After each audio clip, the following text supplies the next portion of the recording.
Han Li's Wuxia Adventures. Chapter 32:20. No one spoke until about half an incense stick's worth of time had passed. Suddenly, several shouts were heard in the wind. Holy Sun!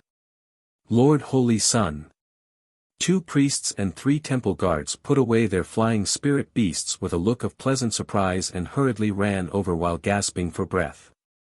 Holy Sun Mi Yen turned to look at them, his voice slightly weathered. The temple no longer exists.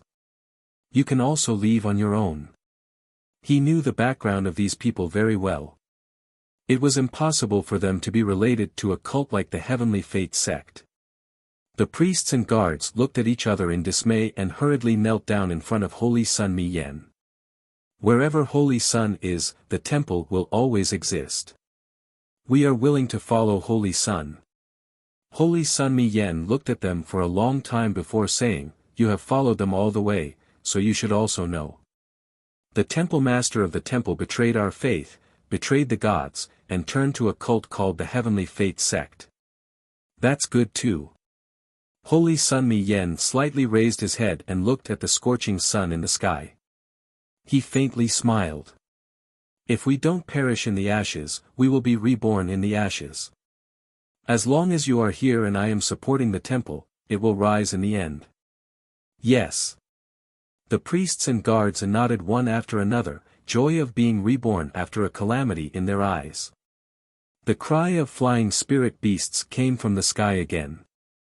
Everyone turned to look and saw that Wuxia and Hidden Flower had returned.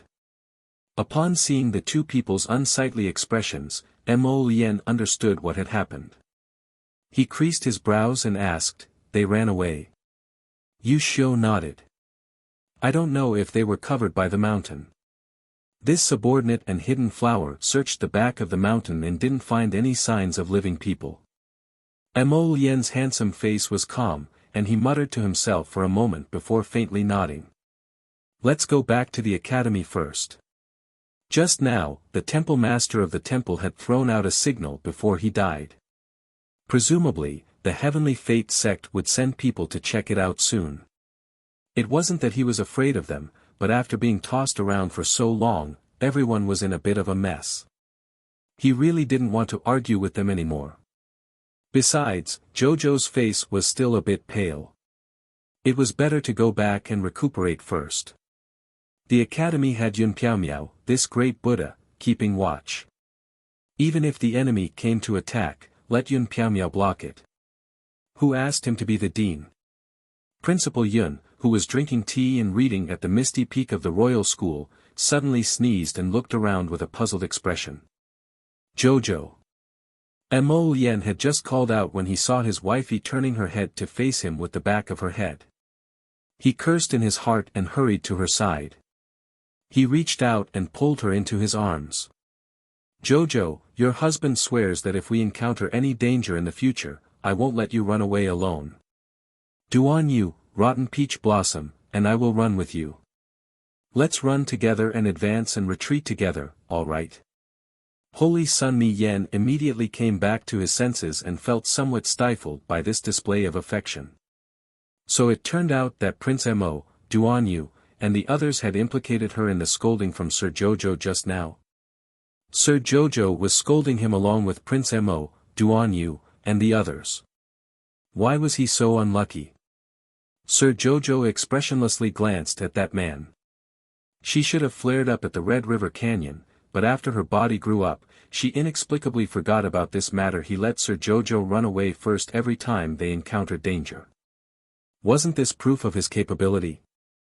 Did he think Sir Jojo wouldn't get angry? Humph. Ignore him.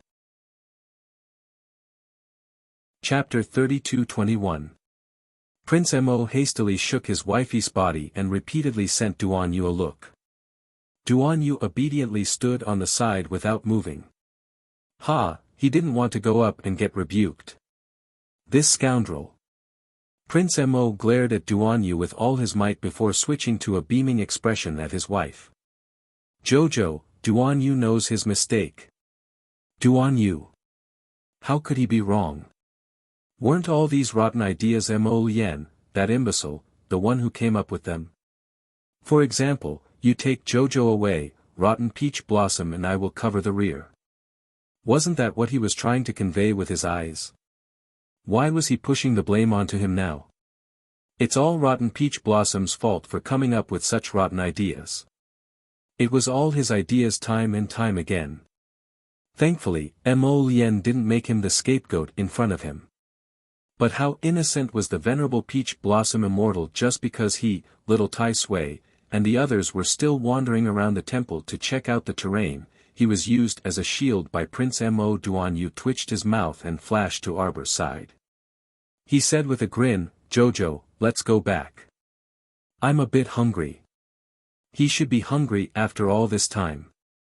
It would have been fine if he didn't mention it, but now that he did, Sir Jojo also felt his stomach rumble. "If you two make eyes at each other again in the future, I dare you to throw me away." Sir Jojo harumphed and turned to roar at Mo Lien, "Don't keep making rotten peach blossom the scapegoat." Duan Yu blinked and glanced at Mo Lien. Mo Lien immediately rolled her eyes at him and grumpily said, with her eyes, "Who the hell is making eyes at you? What are you two talking about now?" Sir Jojo abruptly turned around and grumpily looked at them with his large eyes. "No, nothing." Mo Lien quickly strode forward and pulled his wifey's hand. He said with a chuckle, "Duan Yu told me that he'll be roasting the colorful divine fish in a bit." The little stoic's eyes brightened slightly, and she feigned a reluctant expression. "All right, then let him do it. Originally, I wanted to grill it for you." She also felt that Duan Yu's roasted meat tasted better than hers. Mo Lien curled her lips, and Duan Yu looked at them exasperatedly. Soon, the venerable peach blossom immortal, little Tai Sui, and the others split up and returned. He said, "The surroundings have been cleaned up. Let's go." Holy Sun Mi Yen covered his broken arm and looked back at the ruins. Then, he followed the crowd and jumped onto the back of the golden dragon. The group flew in the direction of the academy. After flying for nearly 2 hours, they left the vicinity of the temple. Only when they returned to the ruined Red River Canyon and entered the no-fly zone did they casually find a place to rest and get some food to fill their stomachs. After finishing their meal, they set off again. Arbor activated the teleportation array, found a general direction, and teleported to the royal school. In the evening, a man wearing a silver devil mask led a dozen of his trusted subordinates onto the scorched earth of the Sun Moon Temple, which was now in ruins. Looking at everything before him, he couldn't help but sigh ruefully, ruined, completely ruined. Truly a group of vicious and merciless people. Look at what the Sun Moon Temple had become. Reporting to Hall Master, the rear mountain has been razed to the ground. The eyes of the trusted aide who came to report also flickered with disbelief. "Have you found the Hall Master's corpse?" The ghoul mask Hall Master took a deep breath. When he opened his eyes again, a shrewd glint flitted across them, broken dreams. Chapter 32-22. The Temple Master of the Sun Moon Temple was dead. His life lantern hanging in the organization was completely extinguished at noon today. Thinking of the huge price they had spent on him, the Ghostface Hall Master had a headache. This was a peak immortal venerable that the organization had spent a lot of money to raise. How could he suddenly die like this? Something must have happened that he didn't know about. The Ghostface Hall Master looked coldly at the scorched earth in front of him. The temple's surroundings had been burned to the point that its original appearance couldn't be seen. A few people who were sorting out the remains on the scorched earth would occasionally pick up 1 or 2 bones from the pile of ashes. The Ghostface Hall Master looked at everything with a cold expression. He took a deep breath and exhaled. He closed his eyes. When he opened them again, he said coldly, "No need to clean it up." He had already used his divine sense to scan the surroundings. There was no one alive, so there was no point in cleaning it up. "Hall Master, the way these people died is a bit strange," a black-clothed masked man approached him and said softly. "Their bones seem to have been gnawed by something. I can't find a single complete piece." The Ghost-Face Hall Master frowned slightly. Let's go to the back of the mountain to take a look. The Ghost-Face Hall Master flicked his sleeves and led a dozen of his trusted subordinates toward the back of the mountain. He wouldn't have known if he didn't look, but when he did, even though the Ghost-Face Hall Master was a little wary, he still looked at the ruined mountain range in shock. The extent of the destruction here was simply beyond his expectations. Compared to the scorched earth of the temple, at least half of the mountain range that stretched for thousands of miles had sunk because of the earth's sinkhole. Inexplicably, the Ghost-Face Hall Master thought of that expressionless face. Then he shook his head. Impossible. How could this little guy be so capable? Could it be that he could move mountains and break rivers? He didn't really become a god. The Ghost-Face Hall Master thought for a while and secretly curled his lips. Then he ordered his subordinates, "Go search around and see if you can find the Temple Master's body." His body had been improved many times by drugs. Those drugs were unique things that could only be found by chance. Speaking of which, the Temple Master's body should be 10 times stronger than ordinary cultivators. It wouldn't be an exaggeration to say that he had copper skin and iron bones. But such a person had died so suddenly. What was even stranger was that the life lantern left in the headquarters did not capture any useful information. This meant that when the Temple Master's body was destroyed, his soul was instantly and mercilessly destroyed. There was no time for the life lantern to record what had happened. When the Ghost-Face Hall Master thought of this, he felt a little depressed. The Temple Master's body was still useful to him. It would be great if he could get it back. The Ghost-Face Hall Master's trusted subordinates followed a vague aura and began to search around the entrance of the passageway. "Hall Master!" one of them called out. The Ghost-Face Hall Master followed him and looked at the pitch-black pit with a complicated expression. The Holy Land's 9 stars killing array must have been activated. The Ghost-Face Hall Master couldn't figure it out. The Holy Land was not a place that just any outsider could enter. That is to say, someone brought Arbor and the others here, and then this place became the burial place of the Temple Lord. Mi Yen. Ghost-Face Hall Master gritted his teeth. Mayan must have brought them here. Chapter 32-23. If it weren't for Mi Yen, no one would know the location of the temple's sacred ground. The black-clothed masked man next to Ghost-Face Hall Master also said, "It must be Holy Sun Mi Yen who brought them here and even plotted to open the 9 stars fatal formation, killing the Temple Master of the temple. This person has opposed us time and time again. Hall Master, we definitely can't let him off." Ghost-Face Hall Master glanced at him and said aloofly, "Then according to what you say, what should we do? How can we capture him and not let him off?" That person was clearly taken aback by the question. Presumably, he was just talking big and didn't actually think of a way to deal with Holy Sun Mi Yen. Ghost-Face Hall Master couldn't help but sneer at him. "Do your own thing. You don't need to meddle in other matters." He didn't need this kind of flashy guy who only knew how to bootlick by his side. What he needed was someone who knew how to do things.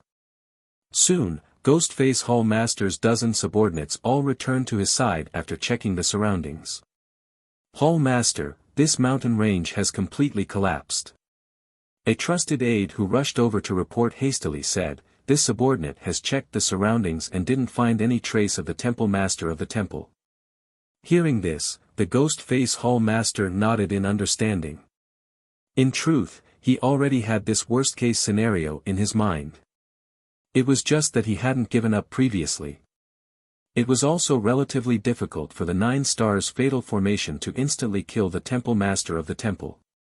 What he was more curious about now was how did the Stoic Faces group possess the strength to annihilate a venerable at the peak of the immortal venerable realm in the blink of an eye without the slightest ability to resist.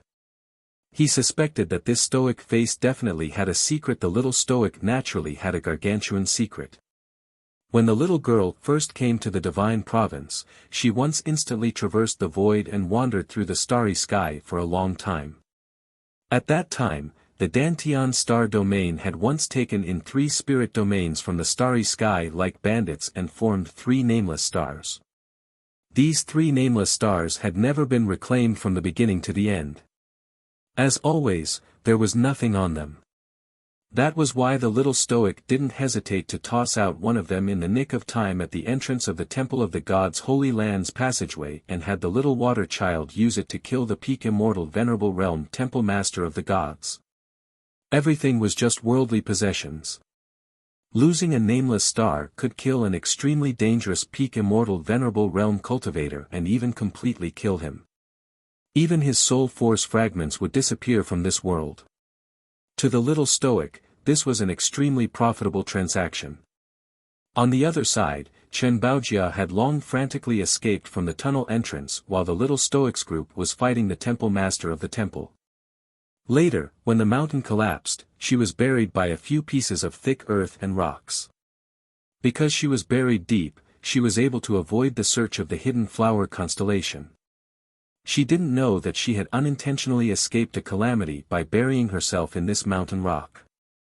2 days later, she used all her spiritual power to dig her way out of the pile of rocks.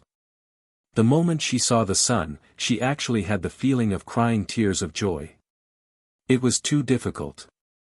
She wanted to return to the capital immediately to talk to her father about this matter. The temple master of the Temple of the Gods had personally said that this Stoic face actually had a spirit domain on him. A spirit domain was a land of heavenly fortune. It was usually buried among spiritual mountains and clear waters, and could only be encountered by chance. However, the Stoic face actually had a spirit domain on him. Chapter 32-24. It had to be known that mystic cultivators could open their inner worlds on their own, which was already the envy of most normal people. A normal inner world was 3 to 5 cubic meters, and a larger one might be a dozen or so cubic meters. This was already pretty good. As for this Stoic face, she actually had a portable spirit domain. Chen Baojia's breathing gradually became hurried. What kind of existence was a portable spirit domain? Chen Baojia actually wasn't sure, but she was certain that this portable spirit domain was definitely much larger than everyone's inner worlds. No wonder this Stoic face could always pull out some strange things, and the number of ling beasts around him was several times more than normal Shouja. Could it be that she hid these things in this portable spirit domain? If she could obtain this portable spirit domain, Chen Baojia's complexion became abnormally flushed, and her breathing became increasingly heavy. Heavens, she was about to go crazy with jealousy. How could there be someone with such exceptional luck in this world? Chen Baojia crawled out of the mound with disheveled hair and a dirty face and walked unsteadily on the rubble ruins. Looking at the desolate scene in front of her, she really couldn't describe the feeling in her heart. Was she excited to discover the little Stoic secret? Or was she angry to discover that she was the only one left in this place? She, Chen Baojia, had worked hard to follow the team to the Sun-Moon Mystery Realm to search for treasures, but in the end, she didn't even see a single strand of treasure. Instead, she was so poor that she was almost buried under the mountain and almost couldn't get out. It was truly infuriating to compare oneself to others. At this time, Chen Baojia suspiciously felt that Arbor definitely obtained some benefits from the Sun-Moon Mystery Realm. Otherwise, why would the Sun-Moon Mystery Realm suddenly collapse? It must be because Arbor took too many treasures from inside, causing the spirit energy that was enough to support the Mystery Realm to suddenly decrease, causing the entire Mystery Realm to collapse and be destroyed. It had to be said that Chen Baojia's suspicions were somewhat on point. Xiao Mu had taken everything in the Sun-Moon Mystery Realm. She hadn't taken too much, as Chen Baojia had thought. Chen Baojia walked on a barren mountain top, her heart filled with apprehension as she walked. As far as her eyes could see, this place had inexplicably become a concave valley. There were rugged rocks everywhere, and she couldn't find a proper path. She coughed a few times and raised her hand to wipe her messy gray hair. Just as she was about to release her spirit beast, she heard a laugh coming from behind her, which immediately made her hair stand on end. "Sister Baojia, what a coincidence. Ba Shu jumped down from the flying beast and ran forward with a smile. He hugged Chen Baojia's body and his eyes flashed. Chen Baojia didn't look like a pretty girl at this moment. In fact, at this time, Chen Baojia was not only dirty, but her hair was also drooping on her forehead. She looked no better than a beggar on the street. However, thinking of her enchanting figure, Ba Shu didn't dislike her appearance at this time. He put his arms around her waist and said with a smile, "Sister Baojia, you see, we are quite fated to meet each other. How about it? Why don't you accompany big brother Ba Shu home? You don't have anything to do anyway." Chen Baojia was shocked. She struggled violently and exclaimed, What are you doing?" This person was like a big head fly, buzzing around her all day long. She was really annoyed to death. However, his cultivation level was higher than hers, so resistance was futile. Chapter 32-25. What can I do, little sister Baojia? Ba Shu chuckled and hugged her waist. His smile was wretched. Didn't I just invite you to my house to play? Chen Baojia's eyes almost popped out of their sockets. She did not expect Ba Shu to be so daring as to do this in broad daylight. No, I can't. Chen Baojia forced a smile at him. I still have to return to Dragon Flame City. My father is still at home waiting for me to come back. I'll go back and tell him about this trip. Ba Shu suddenly hugged her waist and lifted her up. He flew onto his flying beast and laughed. No hurry, little sister Baojia. Look at how dirty you are now. Let's go. I'll take you to find a place to wash up. Chen Baojia was anxious, angry, embarrassed and annoyed. She pounded Ba Shu's shoulders with her fists and said sternly, "How dare you be so impudent to me? My father will not let you off." Ba Shu was not frightened by her harsh words and expression. He laughed and said, "Don't worry.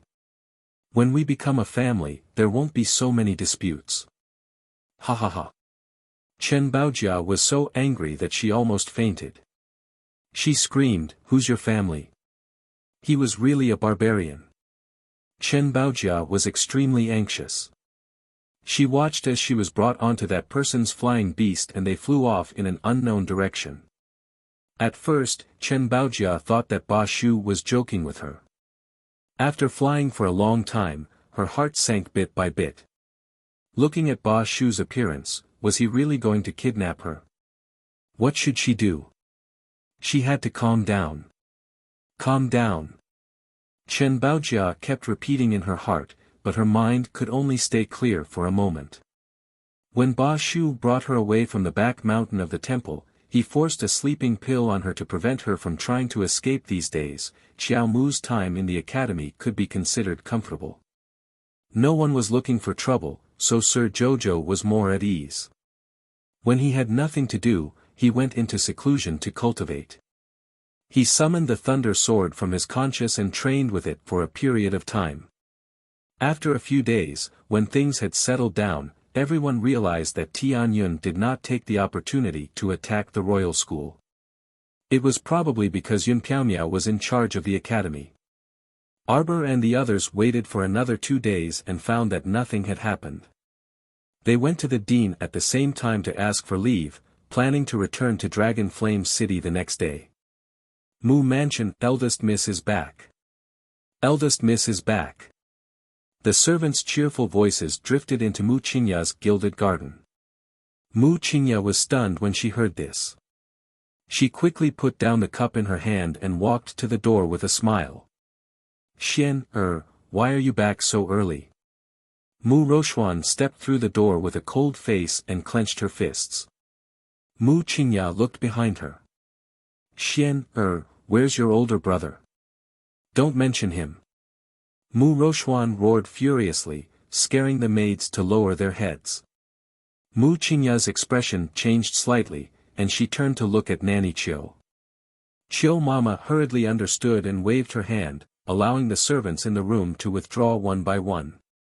Xian, what's wrong with you? How can you treat your older brother like this? Mu Qingya said with a displeased expression. He's not my older brother, he's Arbor's older brother. Mu Rochuan shouted angrily. Mother, do you know how he treated me in the mystic realm? It was quite a busy day today. The fourth night watch would continue tomorrow. Chapter 32-26. Mu Qingya's face darkened as she looked at Mu Rochuan with displeasure. Xian, is there some misunderstanding between you and your older brother? Don't keep harping on our family's mistakes. If there's a misunderstanding, it's better to resolve it. Mother, you're always like this. Mu Rochuan shouted angrily. Whenever there's a conflict between Big Brother and me, you always say that it's my fault and tell me not to bicker with him. I really don't understand who exactly is your biological child. Mother. Am I your biological daughter or not? Mu Rochuan screamed angrily as she swept a set of fine white tea sets onto the floor with a clang. Mu Qingya's chest hurt from her daughter's insensibility. She took a few steps back and sat down on the brocade couch. Nanny Chiu hurried forward to support her. Madam. Eldest miss, what are you doing? Madam is doing this for you. What good is it for eldest miss to offend eldest young master? Nanny Chiu glanced at Mu Rochuan and shook her head. Eldest miss, look at how angry madam is because of you. Has it been easy for madam all these years? While managing the family, she also has to do her best to plan for eldest miss's future. Who else could madam be doing this for? How could eldest miss say such heart-wrenching words to madam? Mu Rochuan was feeling a bit regretful, but when she saw that her mother's words were all about protecting her older brother, she couldn't help but feel angry. Big Brother didn't care if I lived or died in the mystic realm. Mu Rochuan pulled open her collar slightly and showed her mother the hideous scar on her chest. The scar left a scorched mark, and it was obvious that it had been struck by lightning. I was seriously injured in Du Chunjiang, but Big Brother still didn't help me. Right now, all he can think about right now is that little witch. That witch came back to seduce people. Slap. Mu Qingya slapped Mu Rochuan's face heavily. She was so angry that her entire body trembled. Her chest heaved up and down, and her voice trembled. Evil girl. One of them is your older brother, and the other is your younger sister. How could you say such things? What nonsense are you talking about? Let her continue. A deep voice came from outside the door. Mu Jingfeng stepped through the door, his face filled with cold fury. Big Brother didn't care about my life or death in the secret realm at all. Right now, he only had eyes for that little demoness. Father, that demoness is a great disaster. She really knows people from the cult. Father, you don't know, but when we were in the Red River Canyon, that evil cult's hall master specifically asked her to come out and meet him. She's a real scourge. Sooner or later, our whole family will be killed by her. Shut up.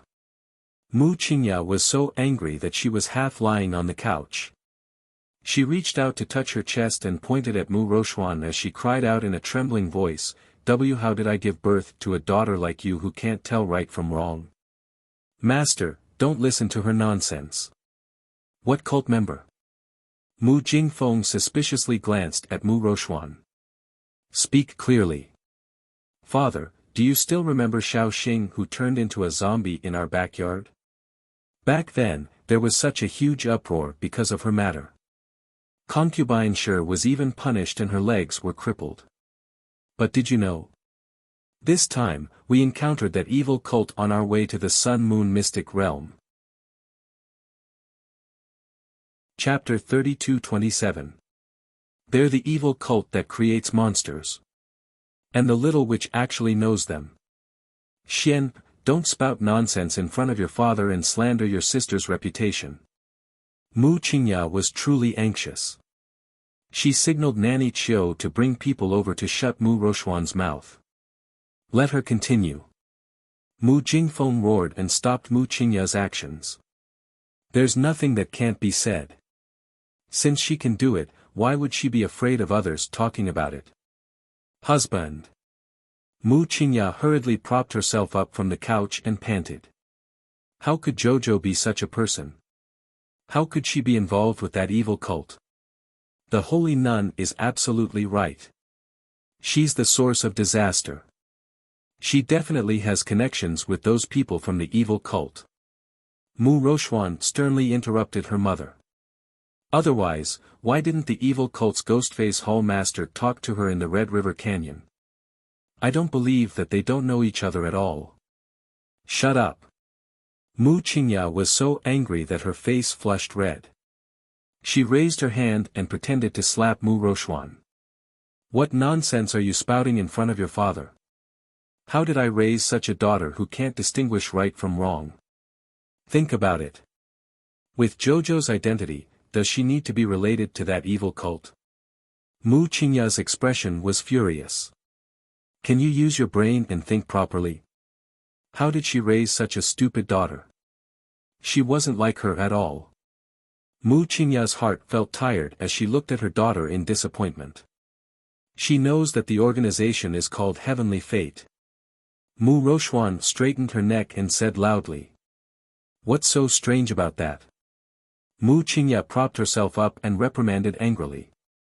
Which of the great aristocratic families doesn't know the words Heavenly Fate?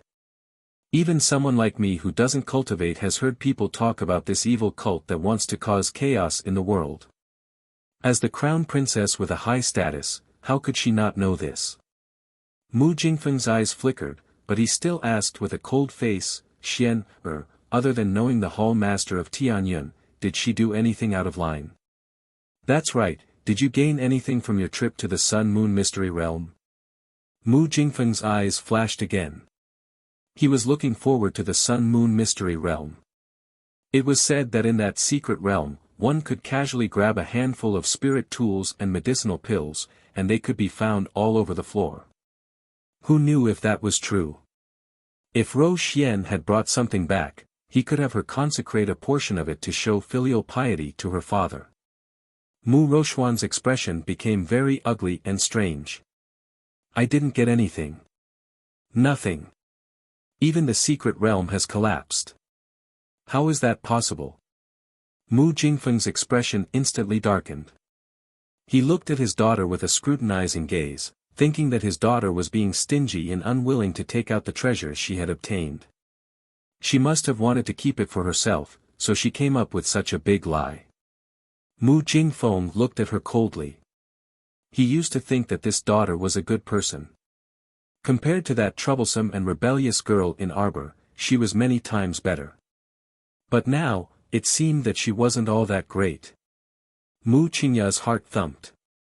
She hurriedly stood up and gently advised Mu Rochuan, Xian, if you obtained a lot of things in the secret realm, let your father have a look. Some treasures might not be suitable for you female cultivators to cultivate.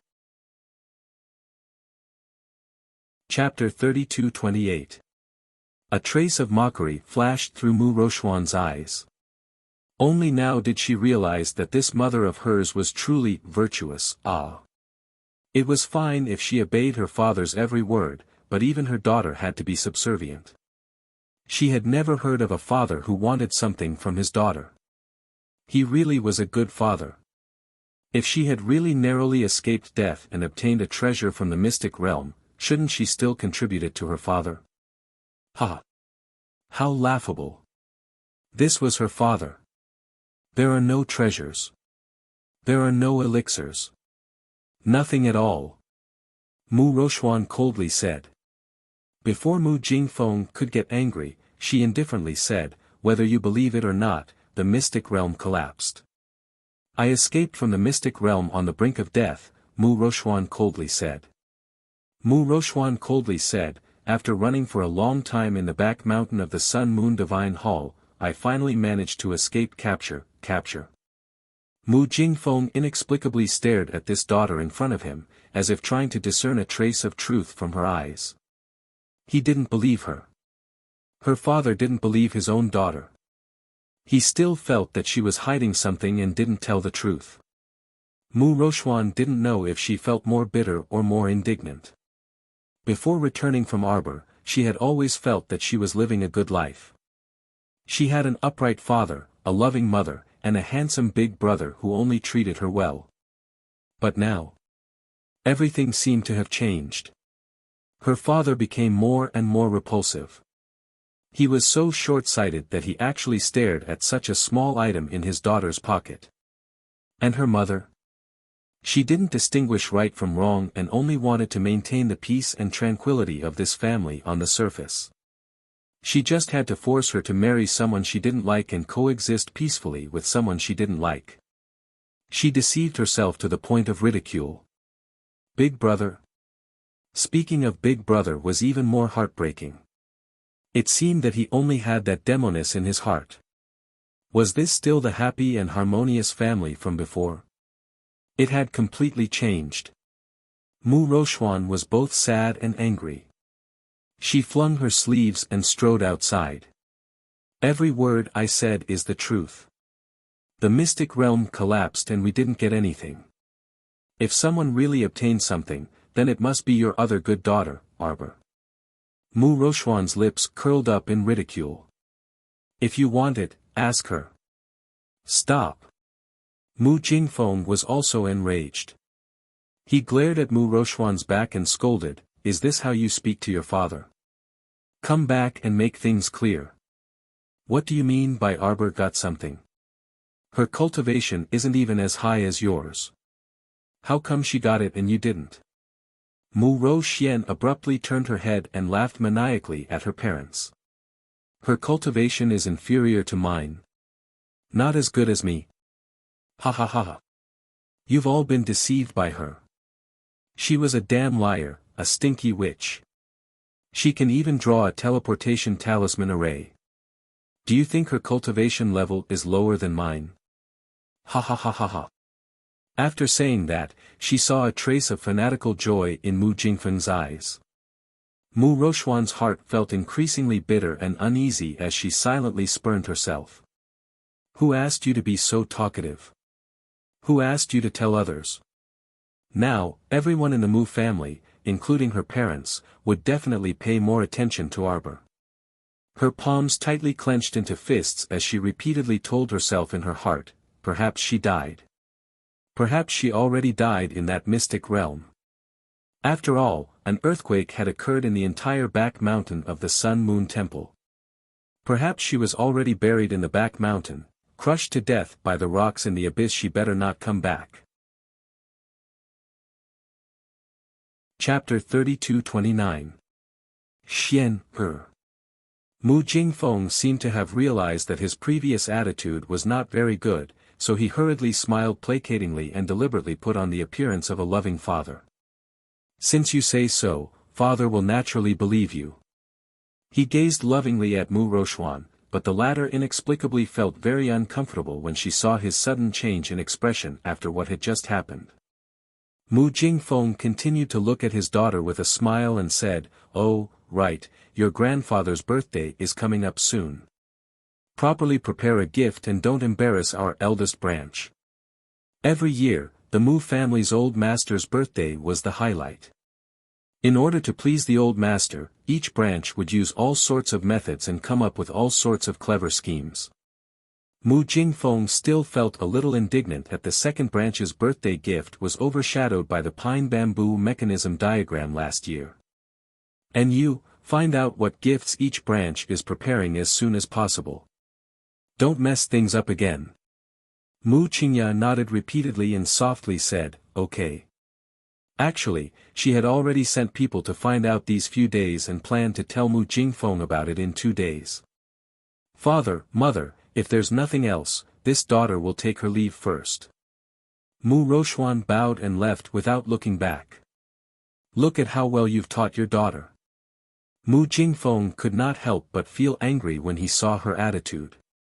In the past, he had Arbor, that rebellious daughter, to annoy him, but now, even Xian, Er was disobedient. It was truly infuriating. Mu Rochuan hurriedly comforted him gently. Old master, Xian narrowly escaped from the mystic realm and did not obtain anything. She's probably in a bad mood. Old master, don't lower yourself to her level. She's a girl and has shallow knowledge. She likes to think about herself first and haggles over minor matters. Actually, how would she know that going to the mystic realm to train is a very rare opportunity in itself? It's good to obtain treasures, but if she has no fate with them, she can only blame her shallow fortune. Old master is very knowledgeable, so there's no need to lower yourself to her level.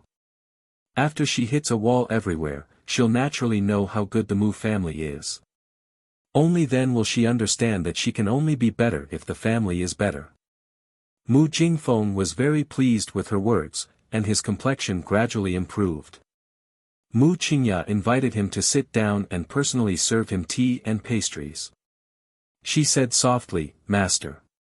The Crown Prince and the Crown Princess wedding is near, so they will definitely return to the capital."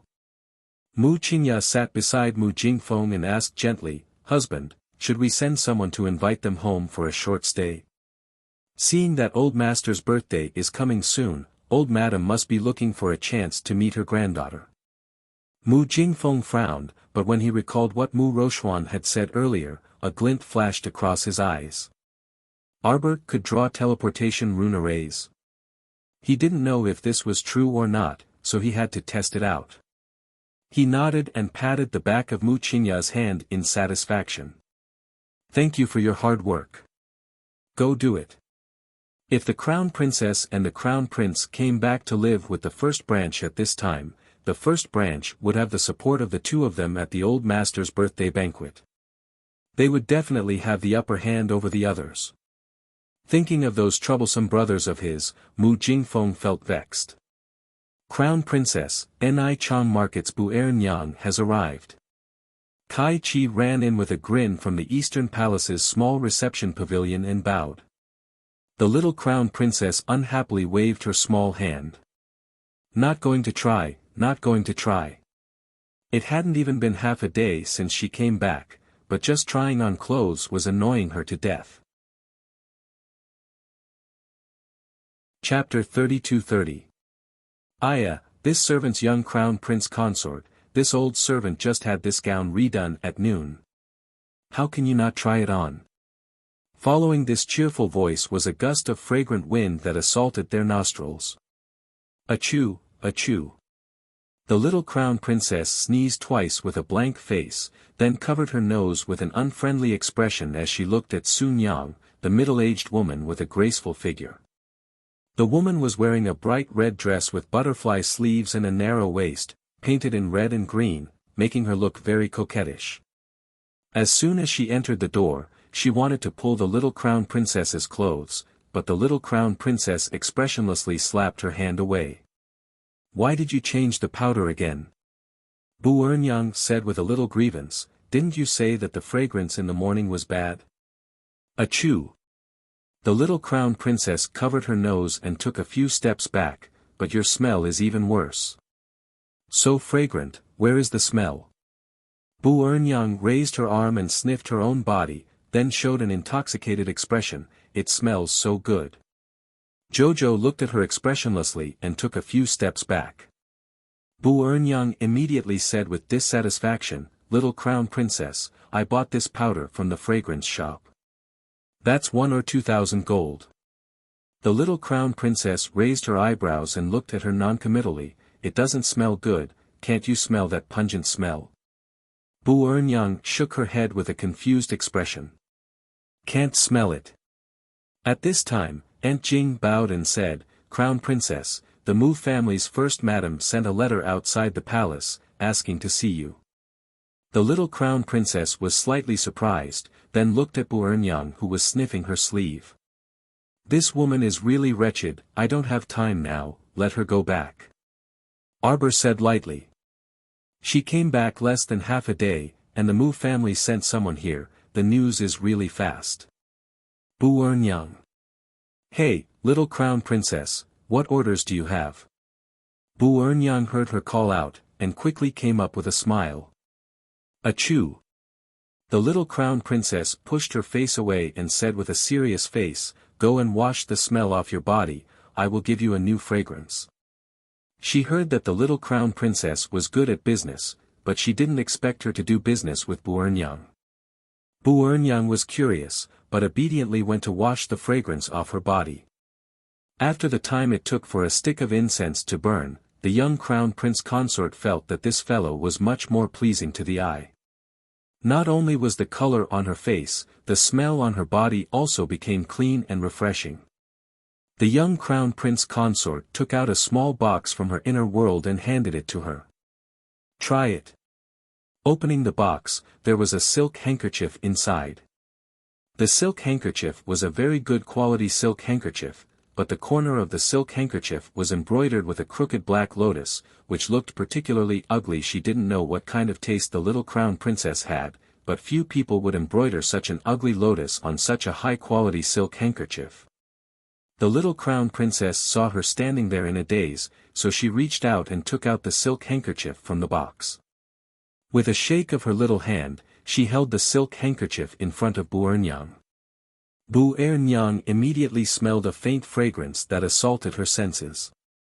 That smell, while making people feel refreshed, it was also indescribably quiet and indifferent, like the evening breeze blowing on the face, making her unable to help but take a deep breath.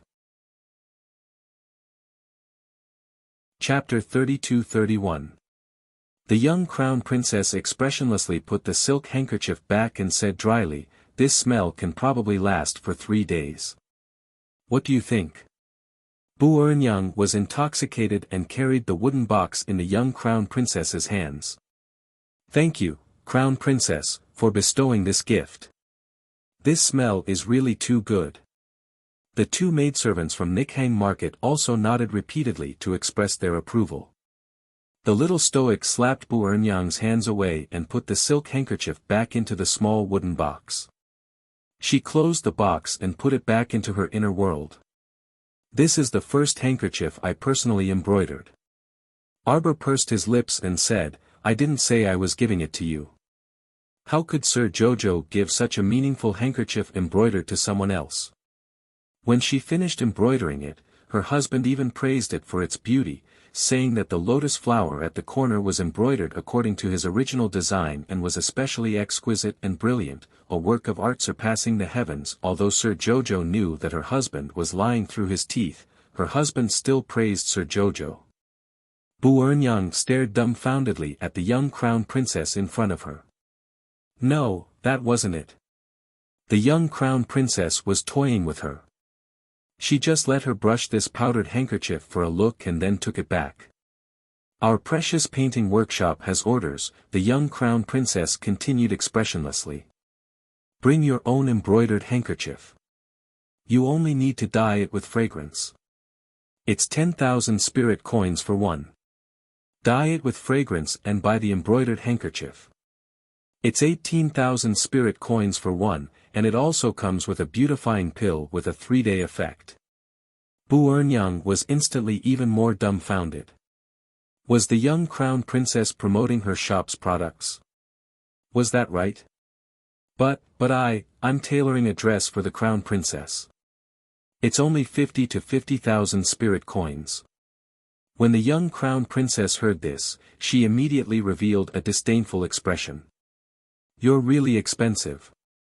It wasn't a defensive spiritual garment, yet a wedding dress was actually sold for the astronomical price of 50,000 spirit coins. Her husband had found Nikhang market and said it was the best garment workshop in the divine continent. As expected, the price was also astronomical. If that wasn't the case, he could have directly ordered the Imperial Palace's production department to prepare the wedding dress. Me. Buernyang opened her mouth. Was she expensive?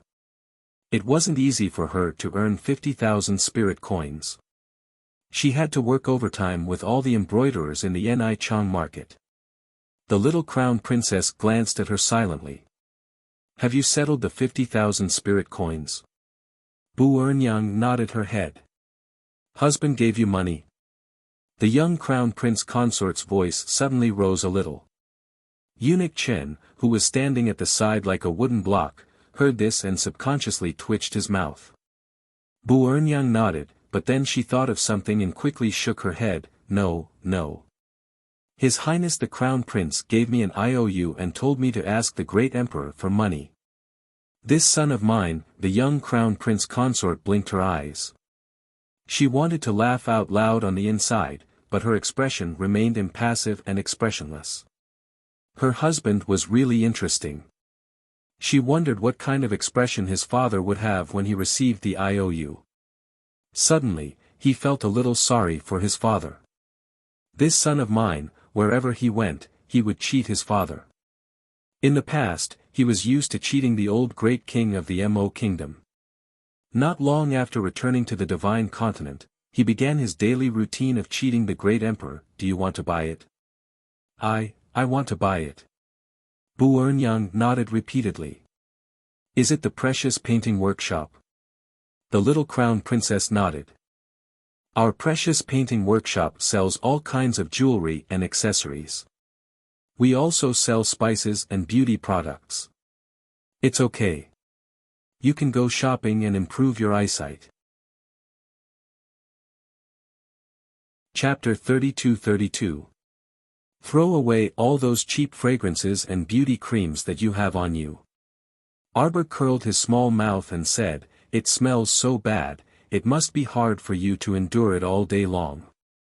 Bu Ernyang pitifully turned her head and looked at Arbor. Can you give me a discount, Crown Princess?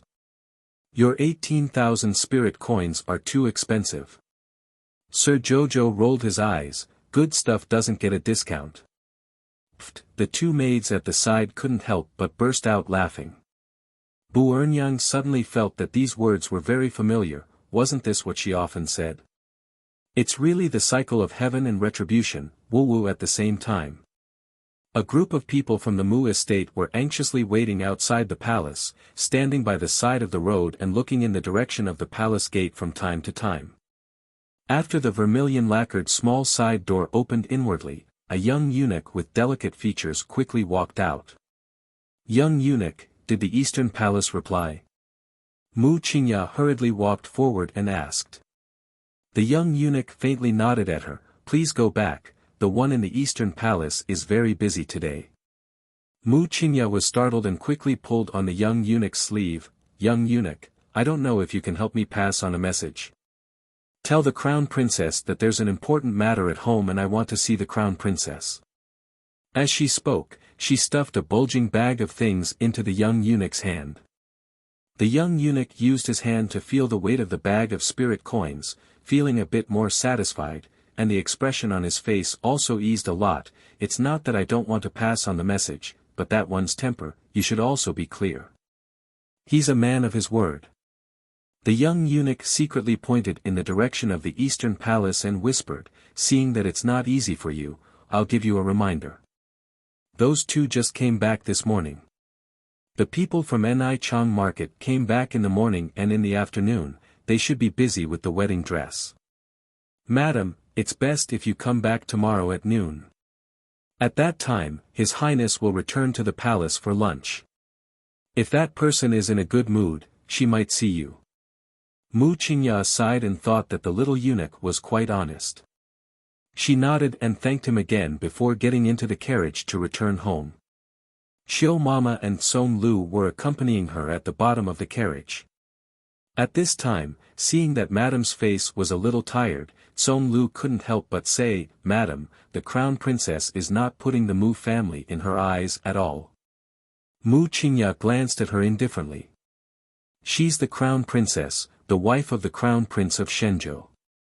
Although the Mu family is a big aristocratic family, with her status, it's up to her whether she respects us or not. Hearing the helplessness in the eldest madam's words, Song Lu felt even more dissatisfied. But she is still the daughter of the Mu family.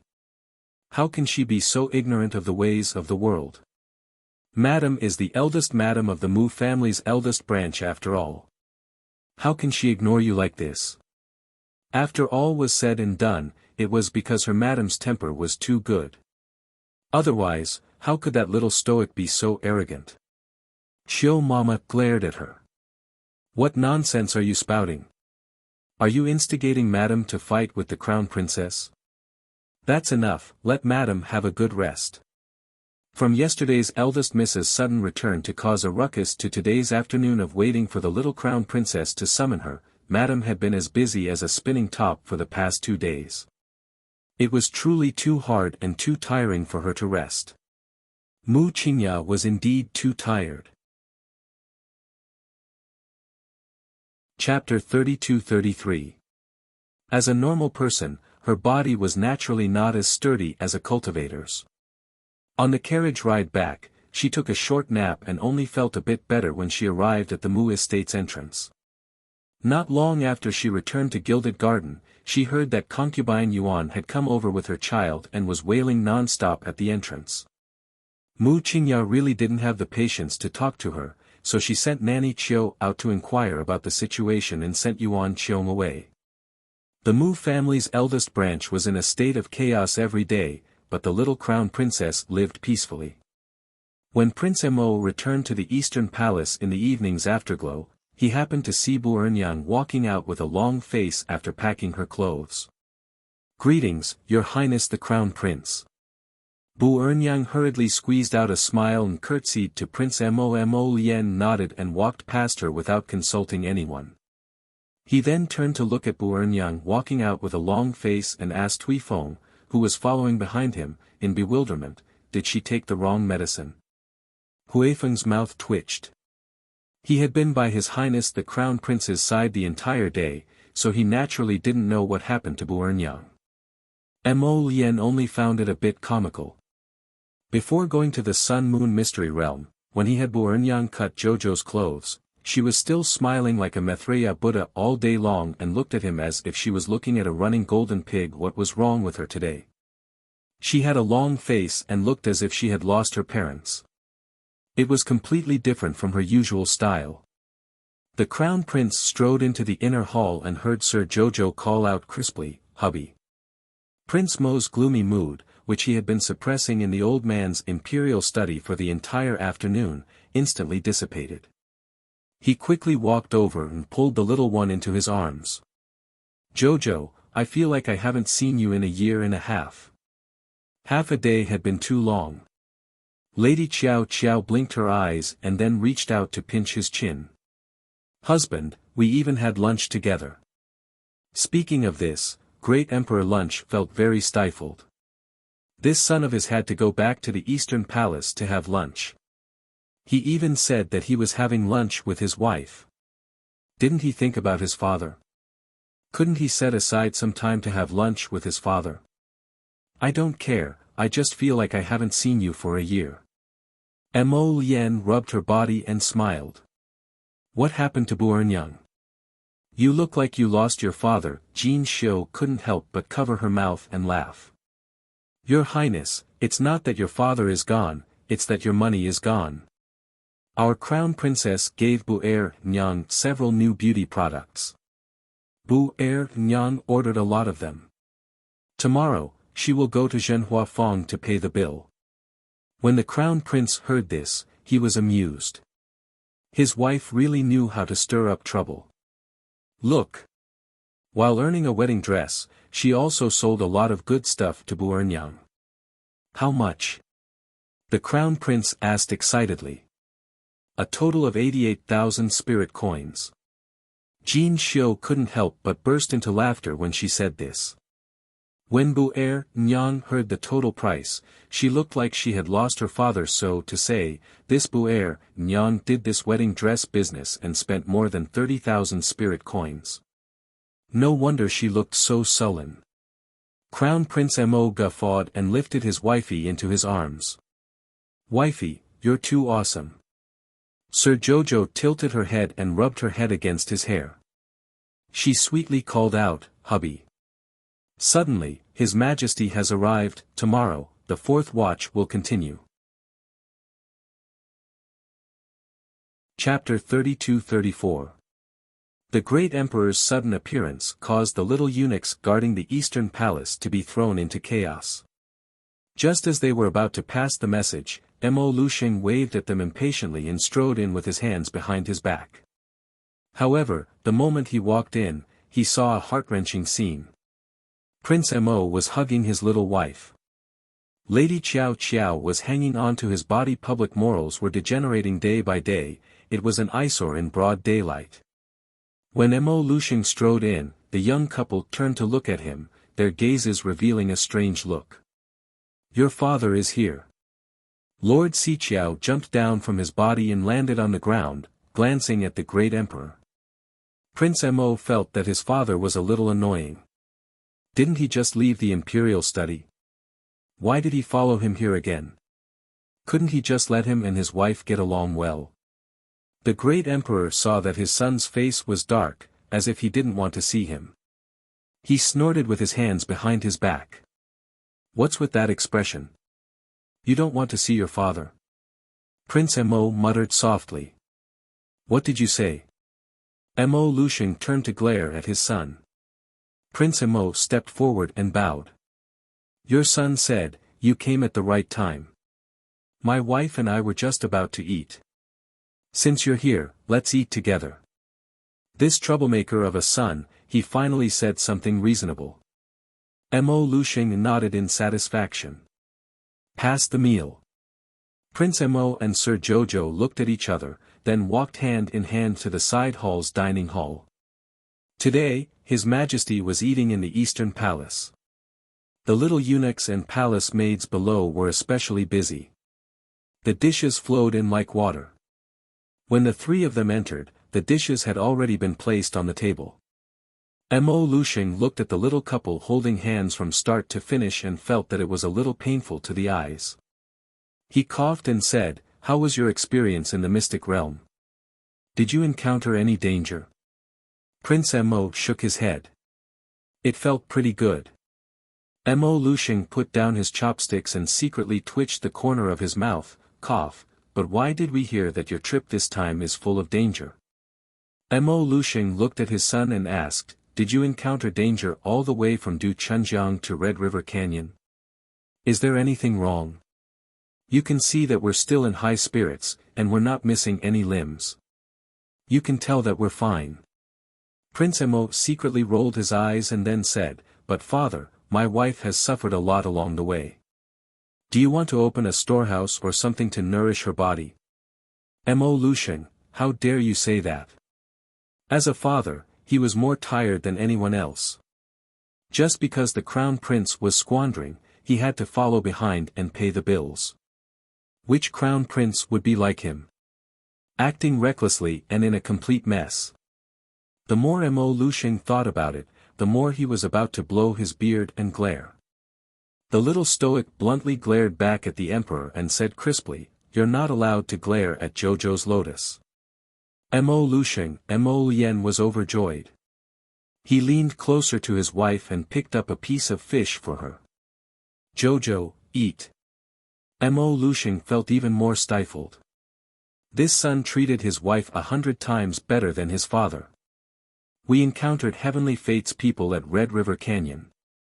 Sir Jojo glanced at Mo Lushing and said, "It looks like Heavenly Fate is about to take action.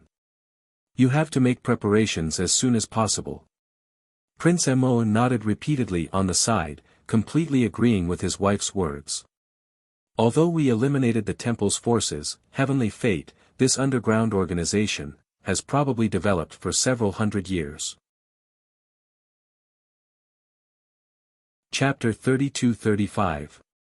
Its hidden forces are very intricate, and many of them aren't easy to unearth, Prince Mo said seriously. "Have you considered what I said to father this afternoon?" Mo Lushing's expression also became slightly more serious. "The transfer orders have already been issued. From tomorrow onwards, all the fortifications will be stepped up." Mo Lushing paused before asking, "Do you think this place will be like Seekong Planet in the lower star domain, becoming chaotic because of the sudden outbreak of zombies?" Mo Lien nodded. "This will happen sooner or later. No matter what, we have to make preparations early. Watch towers must be set up in all the cities, and people must be stationed day and night. Once a flying beast of unknown origin appears, it must be shot down immediately." Mo Lien glanced at Mo Lushing and said, when the zombies on Sikong planet broke out, they relied on night cowbirds to spread the disease. Mo Lushing nodded with a serious expression, indicating that he had already taken the Crown Prince's words to heart. Hubby. Sir Jojo picked up a piece of meat for her. The food is cold. Mo Lien glanced at her with a smile, then patted her little head. And, let's talk after eating. Because of his son's words, Mo Lushing's mood was a bit heavy, so he was a bit absent-minded while eating. But when he took the first bite of rice, he returned to his senses and looked down at the white jade porcelain bowl in his hands with slight surprise. The rice grains inside were plump and sparkling, and the chubby appearance was adorable. Could this be the holy rice that is all the rage in the capital now? He had heard of the special product that Kaidai Veranda fought over. Lady Jojo held her bowl of rice and nodded her small head. Mo Lushing took 2 more bites, feeling a bit surprised, but he didn't show it on his face. We heard that the Kaidai Veranda you manage is now full of customers every day, and you still need to make reservations early to be able to get a seat. Recently, your holy rice has been auctioned off for 180,000 yuan per bowl. When the emperor thought of this, he felt that his wife must be filthy rich. He was already so rich, but this shameless couple still came to scam him often. Lady Qiao Qiao expressionlessly looked at the great emperor. The bowl in your hand is a special offering among special offerings. It's the best holy rice. I won't sell it if it's not at least 500,000 yuan per bowl. The little stoic pursed her lips. The holy rice in the emperor's hands was not only watered with holy water, but it was also grown with the power of holy wood and cooked with holy fire.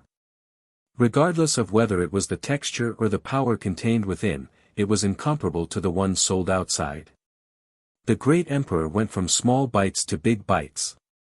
Then, he gracefully put down his bowl and chopsticks and called out, "Hu de Quan." Eunuch Hu quickly ran in from outside and bowed to them with a smile. "Your Majesty, do you have any orders? Pack a bag of holy rice and bring it back. Have the small kitchen cook a bowl for me every day." Eunuch Hu looked dumbfoundedly at the little crown princess who was expressionless. Crown Prince Mo blinked before abruptly saying, "Then you have to give my wife the right to enter and exit the precious herb garden." This little brat really wasn't someone who could take a loss. Mo Lushing thought, and then he rolled his eyes. That won't do. There are so many good things in the herb garden. What if they are accidentally destroyed by an outsider? Mo Lien harumphed. My wife is an earth-grade alchemist. She didn't expect to be so busy today and was asked to work overtime. Chapter 32-36. That's right, don't be arrogant and complacent just because of a little achievement. In our divine continent, mid-level alchemists are everywhere, and even high-level alchemists aren't few. Don't think that just because you can provide a bloodshed vermilion fruit, you've already entered the ranks of alchemists. The path of alchemy is broad and profound, there are many things to learn. Wait a minute. Mo Lushing's voice paused slightly, and he suddenly glanced sideways at his son, raising his voice slightly. What did you just say? Mo Lien rolled her eyes in annoyance. I said, my wife is an earth level pill master. Now you heard it clearly, right? Mo Lien glanced at her father with a smile that wasn't a smile. This guy's mind was wandering, and he didn't even hear it clearly, yet he was admonishing them with certainty. Mo Lushing's expression at this time was very surprised. Sure enough, he seemed to come back to his senses all of a sudden, staring at Arbor with wide eyes for a while before saying, You know how to make earth-level pills? Arbor glanced at him and nodded. Sort of. Now, she could sometimes produce heaven-level pills with a small probability, and last time, she even produced a black-veined earth-level pill. Her alchemist realm seemed to be developing in the direction of higher quality. Mo Lushing's gaze was somewhat complicated, and he looked at her deeply. He wouldn't have noticed if he didn't look, but with this look, Mo Lushing couldn't help but frown slightly, and he said with some surprise, Did your cultivation level increase again? Arbor threw him a, you just realized, look, nodded calmly, and said in a calm tone, it's just a so-so, now I can barely be considered a beginner level 13 level great spiritualist. The Emperor actually felt somewhat speechless, and his gaze seemed to be looking at an otherworldly weirdo, staring blankly at Arbor for a good while. Why did he look like an idiot? Arbor's little eyes glanced at the Emperor, and she couldn't help but say, although my realm didn't increase much, my divine sense increased a lot. Now it's already a 4th level divine sense. Mo Lushing, why did he keep feeling stifled? And what the hell was with this inexplicable huge blow? This advancement was due to the fact that the Sun-Moon Mystery Realm had fused into her galaxy. Even the little tree had benefited greatly. Previously, after the Sun-Moon Mystery Realm had fused into the star field, all kinds of things had happened one after another. She hadn't had enough time to flee for her life, so naturally, there hadn't been time for her to go into seclusion to advance. She suppressed her realm and waited until she returned to the academy before she calmed down and advanced a level. Now, her cultivation had successfully stepped into the realm of level 13 Great Spiritual Master. As for the little tree, it had already entered the realm of middle growth stage. Seeing the Emperor's shocked expression, the little stoic pursed her small lips. What was there to be surprised about? Before you went to the Royal Academy, you were only a level 10 Great Spirit Master. Mo Lushing restrained himself, but in the end, he still couldn't help but open his mouth. At that time, she had removed the aura-concealing talisman in the study room. He had seen it with his own eyes, hadn't he? But now, it had only been a little over a month, and this little guy had actually leaped into the realm of a 13th rank Great Spirit Master in one go. Moreover, with Mo Lushing's eyesight, he could naturally tell that this little brat's cultivation did not seem to be fake. It was extremely stable. This little guy was really quite amazing. Mo Lushing glanced at the little girl again, inwardly thinking, this kind of talent is completely not inferior to the Pangu clan's Princess Jing. Chapter 32-37. Cough. The Emperor suddenly felt that his expression was a bit like an idiot's, so he quickly adjusted his expression and put on a solemn face. You've improved a lot recently, but you have to maintain it. That's right, since you're an Earth-grade alchemist, then have you gone to the pill house to test your grade? I haven't. The little stoic recalled Fairy Huanghe's words and couldn't help but sigh ruefully. She heard that with the alchemist certification issued by the pill house, you could get a discount at any medicinal herb shop in the 3 provinces. Hence, the Emperor fumed and glared. You haven't even tested it, so how can you boast that you're an Earth-grade alchemist? This Earth-grade alchemist title wasn't a boast. Someone who can steadily refine 100 Earth-grade pills in one go isn't an Earth-grade alchemist. The Emperor twitched his mouth and nodded indifferently. Then don't be arrogant and continue to work hard. There are plenty of young alchemists who are better than you in this world. When Prince Mo heard this, he was immediately unconvinced. Which girl of the same age in this world can be better than my Jojo? Mo Lushing glared at his son. There's always someone better. There's still a 28-year-old divine alchemist in this world. When Mo Lushing mentioned this person, he couldn't help but sigh ruefully. Unfortunately, this expert's whereabouts are erratic. It's very difficult to find her. Can your wife reach the divine alchemist realm when she's 28? The Emperor shook his head and couldn't help but sigh. It'd be great if she could become a divine alchemist. Mo Yen was unhappy when he heard this.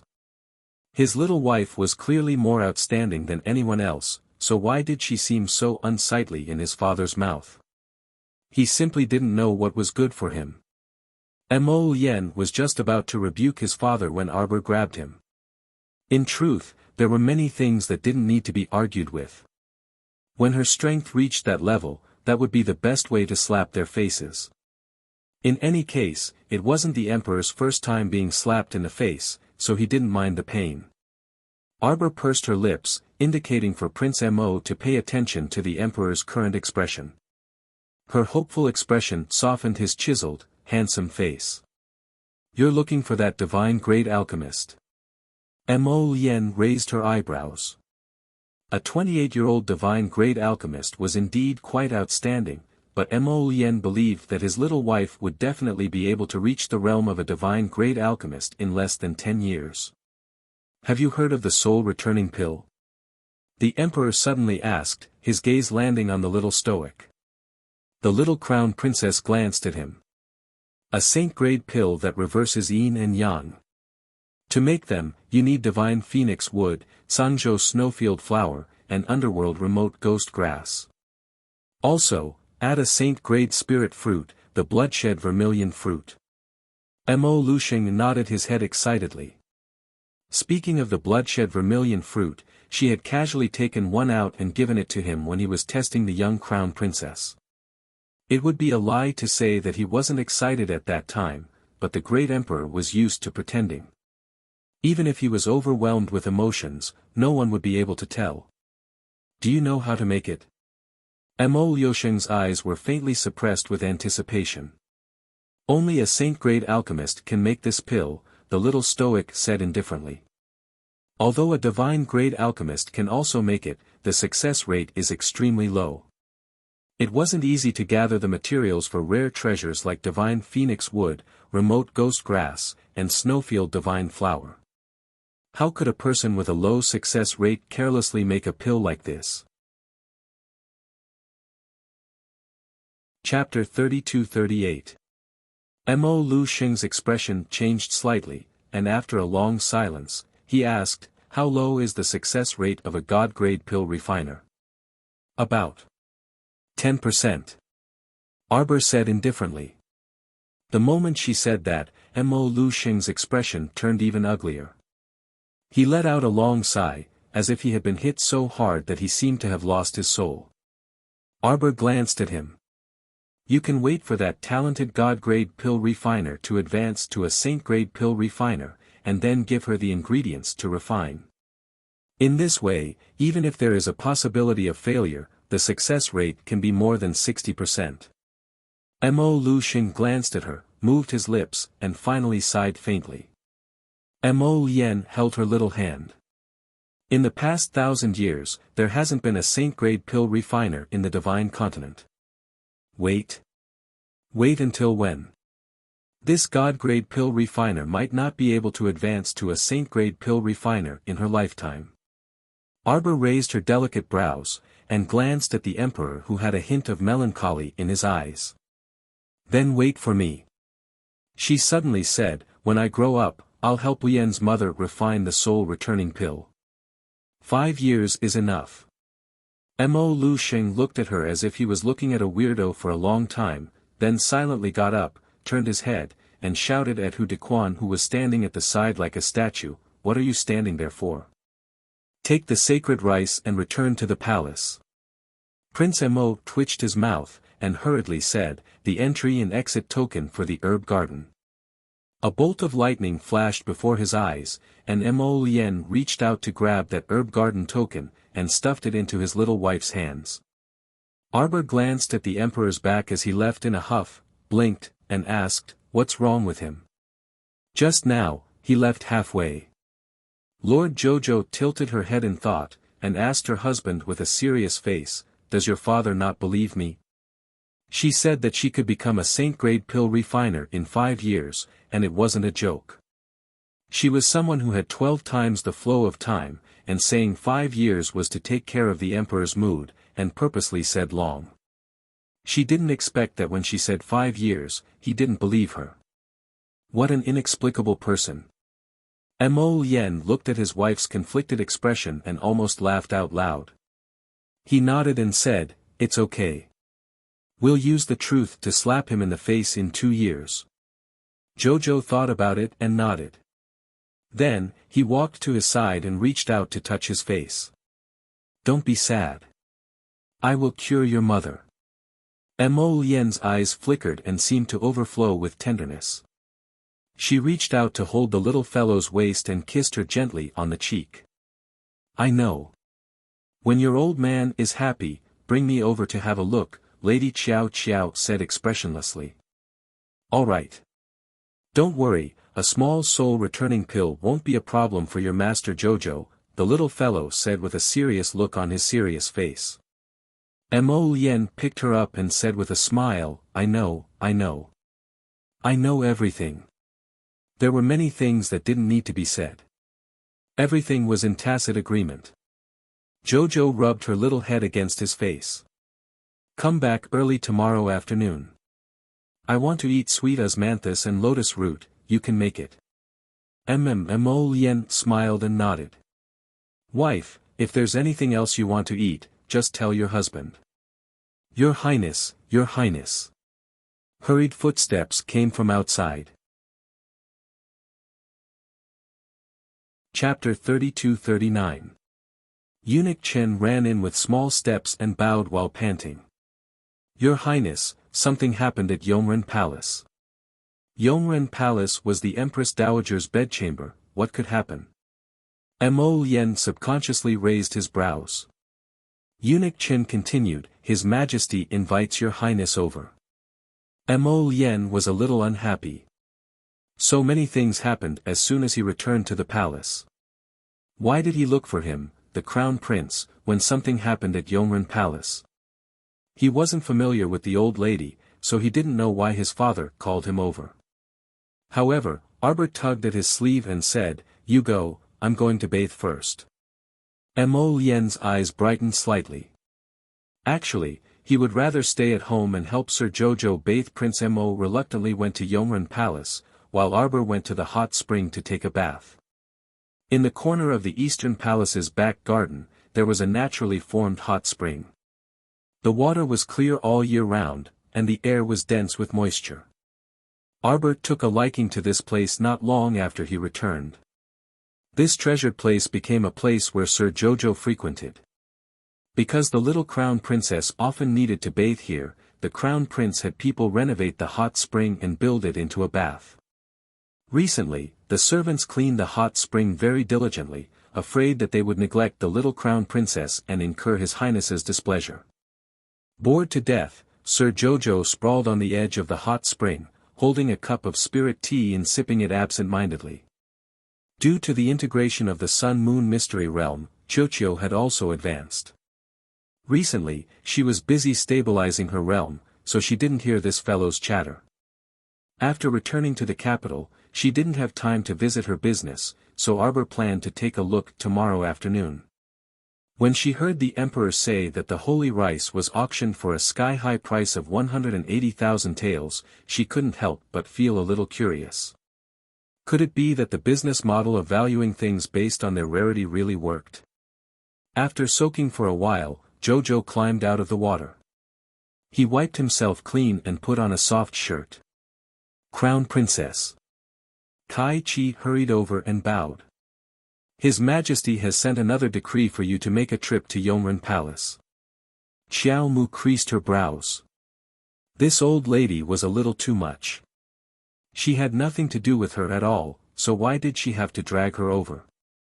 After letting Caixio and Caichi do a simple makeup for her, Lady Jojo changed into her red battle clothes and got on the carriage with a cold expression on her little stoic face. The eunuchs and palace maids accompanying her all had tense faces. They felt that the little crown princess was in a bad mood. At this moment, the atmosphere in Yongren Palace was a little strange. Everyone was in the open space in front of the Empress Dowager's bedchamber, looking nervously at a eunuch with disheveled hair in the middle. That eunuch was around 30 years old. At this time, he was in a delirious state and was being propped up by 4 or 5 guards. He shook his head and roared like a madman. Empress Dowager Chen's face was a bit pale. She grabbed the arm of an old nanny and looked nervously at that eunuch.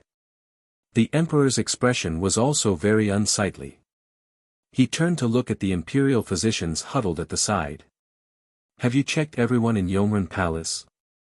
Is there anyone else with the same symptoms? Those imperial physicians were already scared half to death. When they heard this, they hurriedly said, "We've only checked half of the people. There's nothing strange. Then what are we still doing here? Why don't we check the other half? Are we waiting for their symptoms to act up?" Mo Lushing shouted. Chapter 3240. The Emperor's aura surged, scaring the group of old physicians. They all hurriedly agreed. Mo Lien looked on coldly from the sidelines, watching as they turned around to leave like a bunch of pinched flies. He couldn't help but frown. He said indifferently, "Have someone gather all the palace maids and eunuchs in Yongren Palace and examine them together." If these old imperial physicians, who couldn't even walk properly, were to walk back and forth, they would probably lose half their lives. "The Crown Princess has arrived." Mo Lien's eyes lit up. Just as he was about to walk towards the door, he was caught off guard by his father's glare.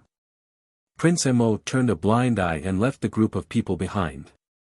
He happily walked to the arched door. Soon, he walked back with a smile on his face, holding his little wife's hand. He muttered to her in a low voice, "Jojo, a eunuch in Yongren Palace has mutated." Arbor blinked and looked curiously at the crazily screaming eunuch. He saw that there were several ropes around his neck, and several people were exerting all their strength to pull him in several directions at the same time. He was like a trapped bird. No matter how hard he flapped his wings, he couldn't break free from the crowd's grip. How did he mutate? This was truly impossible to guard against. It seemed that a portion of Tianyan's power had already infiltrated the capital, but they hadn't made a move for many years. So now, they wanted to make a move step by step. Wang Fu made a trip to Kaidai Pavilion on Changle Avenue today to purchase holy rice. An elderly nanny beside Queen Dowager Chen stealthily peeked at Xiao Mu as she spoke. He became like this after he came back. The young couple turned their heads at the same time and looked at her with cold eyes. The nanny shrank back. She felt a chill at the back of her head and couldn't help but shiver. Empress Dowager Chen reached out and patted the nanny's hand. Her gaze fell indifferently on the little crown princess. "Crown Princess, what do you have to say about this?" Ijia heard that the Crown Princess was called the source of disaster the moment she entered the capital. After that, every time he attacked, he was incomparably ruthless.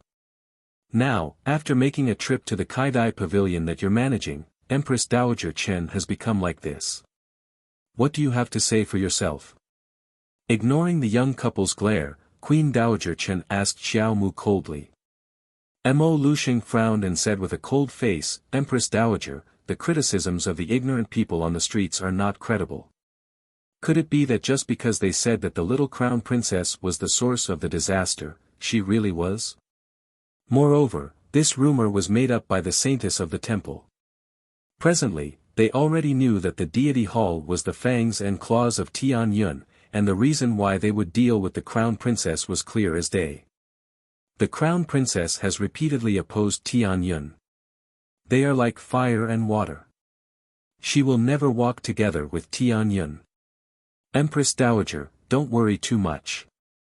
Empress Dowager Chen turned to look at the emperor and sighed in her heart. It seemed that the rumors were not false. The emperor seemed to be gradually protecting the little crown princess for the sake of the crown prince. The deity hall was willing to become the fangs and claws of Tian Yun. Now that it has been destroyed, the Tian Yun organization is naturally unwilling. Mo Lushing said indifferently. Today's move might be a crooked method that Tian Yun thought of to deal with the crown princess.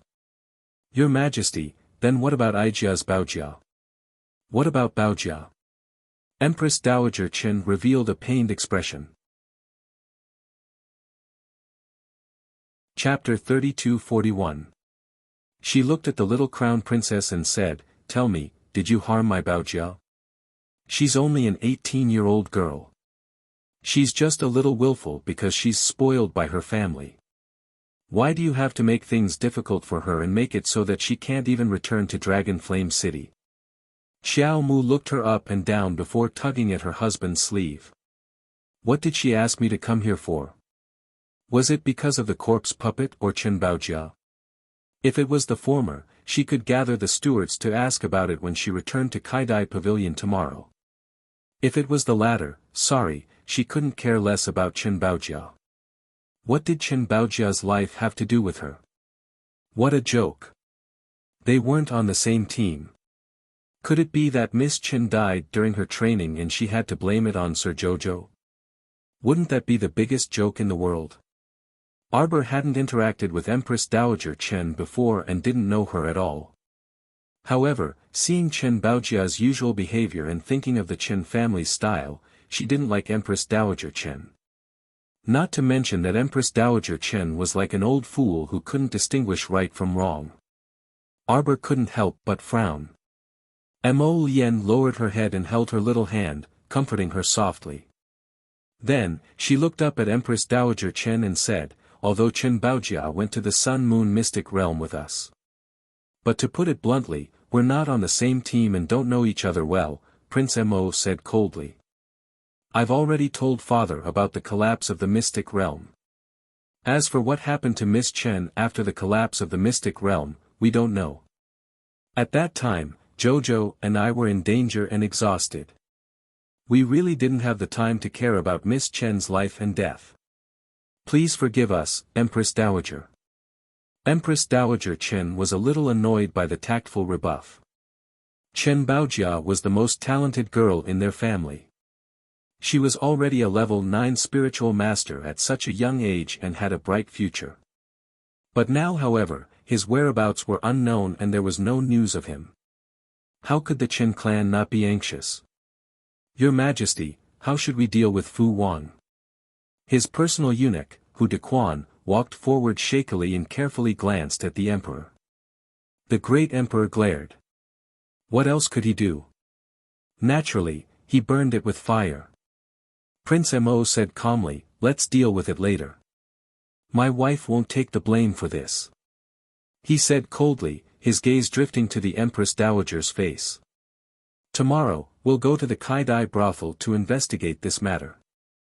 We can't splash dirty water for no reason. Jojo nodded his little head vigorously, expressing his agreement. Empress Dowager Chen's face was a bit ugly. Although the Crown Prince didn't say anything harsh, every word he said was directed at her, making her heart feel suffocated. Empress Dowager Chen looked at the young couple again. She saw that the two of them had their fingers tightly clasped together from beginning to end. Although the two of them looked indifferent and didn't have any big fluctuations, she didn't know why, but she felt that it made people feel uncomfortable. The emperor didn't know how to reprimand the two of them. The Crown Prince was the heir to the throne of the Divine Prefecture. How could he disregard his image and stick to the Crown Princess everywhere? Empress Dowager Chen's eyes sharpened. The Kaidai brothel's matter must be investigated, but it shouldn't be the Crown Prince.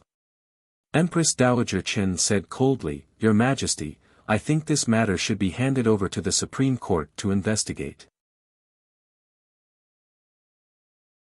Chapter 3242. Queen Dowager Chen said aloofly, What does Your Majesty think? The Emperor glanced at Queen Dowager Chen before reflexively looking at his son. Seeing that his son's face was unperturbed and didn't seem to have any other expression, the Emperor coughed lightly and was about to speak.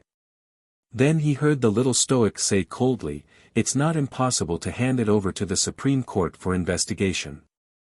But you two also know that it's not an exaggeration to say that my Kaidai Pavilion rakes in gold every day. Investigation is one thing. If my Kaidai Pavilion's business is delayed, the royal court must compensate me. The Emperor's eyelid twitched inexplicably. Whenever he heard the word compensation, he would feel his scalp tingle for no reason. That bastard Jianpei's compensation had implicated him for no reason, causing him to inexplicably bleed. This time, it had nothing to do with him at all. If he still had to pay this compensation, then wouldn't he be too bloody unlucky? Then let the Crown Prince supervise from the side while the Supreme Court investigates. The Emperor didn't feel like he was being cowardly at all. Queen Dowager Chen creased her brows. If the Crown Prince supervised from the side, would the Supreme Court's people still dare to properly interrogate the Kaidai Pavilion's people? Just as she was about to express her dissatisfaction, she heard the Emperor say righteously, "Let's do it this way. Queen Dowager, you must be very tired after being tormented for the majority of the day. Rest early." Mo Lushing turned to glance at that incessantly howling eunuch. With a move of his palm, he struck out a swift and fierce force that directly penetrated the back of that thing's head. Bam! That eunuch instantly fell to the ground and didn't move at all. Queen Dowager Chen jumped in fright and pursed her lips with an unsightly expression. "If your majesty kills him now, won't there be no witnesses at that time?" Mo Lushing creased his brows. "This eunuch has already metamorphosed and will gradually lose consciousness completely. There's no use in keeping him. Then didn't he not completely lose his humanity right now?" Queen Dowager Chen was a bit angry. "Guards!" Mo Lushing made a prompt decision. "Drag him out and burn him. Remember to be careful." "Yes." The Emperor's personal bodyguards immediately cupped their hands in salute and dragged that eunuch out without another word. Although Empress Dowager Chen was angry, she couldn't stop it. Furthermore, this eunuch had indeed mutated. Leaving him in the Yongren Palace would be a disaster. But even so, she still felt a little uncomfortable when she saw the Emperor protecting the Crown Princess in every way. Their Bao Jia did not return from the arcane realm this time. According to Gui Xuan and the others, the death of the second daughter of the Zhongli family seemed to have something to do with the little Crown Princess. She doesn't know if Bao Jia's case has anything to do with this vicious little girl. Thinking of this, Empress Dowager Chen's eyes became very sharp. She coldly glanced at Jojo. The latter tilted her head and glared at her. Then, she tugged at her husband's finger. Mo Lien followed behind her and said mildly, "Imperial Father, it's getting late. We still have to go to Kaidai Pavilion tomorrow morning to investigate the matter. I'll take my leave then." Empress Dowager Chen couldn't help but say angrily, "Stop right there." This old lady had been paying attention to the young couple the entire time. How could she not see the little Crown Princess hooking her finger? His Highness the Crown Prince was hooked by his little wife and ran away. What kind of scandal was this? Crown Prince and Crown Princess have returned to the capital for several months. Empress Dowager Chen's voice was very cold. Chapter 3243. If you want to talk about adapting, after these months, the Crown Princess should have adapted to life in the palace. Empress Dowager Chen coldly looked at the little Crown Princess and said, "But looking at it now, how come you still don't know etiquette? It's clear that you need to be taught by the palace's old nannies and learn the palace etiquette. If you don't go out, you'll lose the face of our royal family and become a joke." When the little Crown Princess heard this, a nameless fire immediately appeared in her heart. She turned her head to look at Empress Dowager Chen with cold eyes and said word for word, "Do you want to die?" The little fellow pulled her little hand out of Prince Mo's hand and walked step by step towards Empress Dowager Chen, who was staring at her. "Old lady, I advise you to mind your own business. It's fine as long as you take care of your own Chen family. If you want to mind this Crown Princess's business, I'll let you know how the word death is written." Empress Dowager Chen was stared at by her bone-chilling eyes and couldn't help shivering. She was so angry that her body trembled and her face turned green. She trembled as she shouted, Your Majesty, look at her, look at her." Threat, this was a naked threat. Empress Dowager Chen never would have thought that this little Crown Princess in front of His Majesty would be so terrifying as to say that she wanted to kill her. She was so angry that she couldn't say a complete sentence. The young Crown Prince Consort smiled faintly at her and clenched her small fists. In this world, strength is revered in the first place. Could it be that old Madame's mind has become muddled after staying in the inner court for too long, and she no longer understands the laws of the 3 provinces? I'll give you a piece of advice. If you anger this crown princess, even the heavens won't be able to save you. After saying this, she sent out a kick that created a deep hole in the stone floor. Empress Dowager Chen was so shocked that she fell back. The old nannies beside her screamed and quickly reached out to support her. You shameless thing. Arbor looked at the old lady coldly, turned around, and left. She wasn't a good-natured little white flower who would repeatedly compromise for the sake of her family's reputation and righteousness. Get lost. If it happened once or twice, she could let it slide in Arbor, but if it happened a third time, she would use her strength to kill it. That was her principle. Don't blame her for being ruthless, heartless, and cold. Mo Lien quickly reached out to pull his little wife over and carefully looked at the little fellow's face. He turned back to Empress Dowager Chen and angrily said, "My wife is very busy, don't bother her with these random things. What about learning the etiquette of the palace? Wasn't that a joke?" His wife would be in seclusion for 70 to 80 days on the fish orchid planet. Who would have the time to learn etiquette from these old women? Your Majesty, look. Take a look. Empress Dowager Chen was so angry that her chest heaved up and down. She almost couldn't finish her sentence. Look at this, is this still the appearance of a crown prince? How is this the appearance of the future mother of the world? If this goes on, the royal family's reputation will be completely ruined by the two of them. When the emperor heard this, his expression also turned ugly. Empress Dowager, what are you saying? The two children are still young and can't be impatient. You have to teach them slowly. Also, how is the crown prince not behaving like a crown prince? The emperor was very dissatisfied that his son was not good enough. Chapter 32-44. This was his and Empress' only son. His little glutinous rice ball had outstanding talent and intelligence since he was young. The moment he was born, he inherited the ancient Mo Lien bloodline that no one in the family had been able to inherit for thousands of years. The emperor believed that if his son claimed to be number 2 in the world, no one could become number 1 in the world. He didn't like hearing the Empress Dowager's words.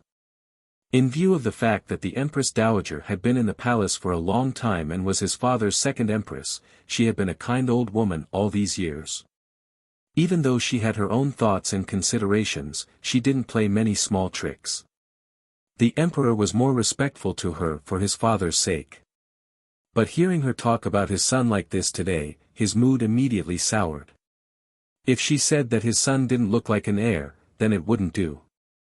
His only son would definitely inherit everything he had in the future. Who else could he give the country passed down by the previous emperor to but his little glutinous rice ball? Besides, his son was so smart. In just a few months after he came back, he had most of the people in the court, old and young, so convinced of him. With this ability, how could he not look like an heir? Simply laughable.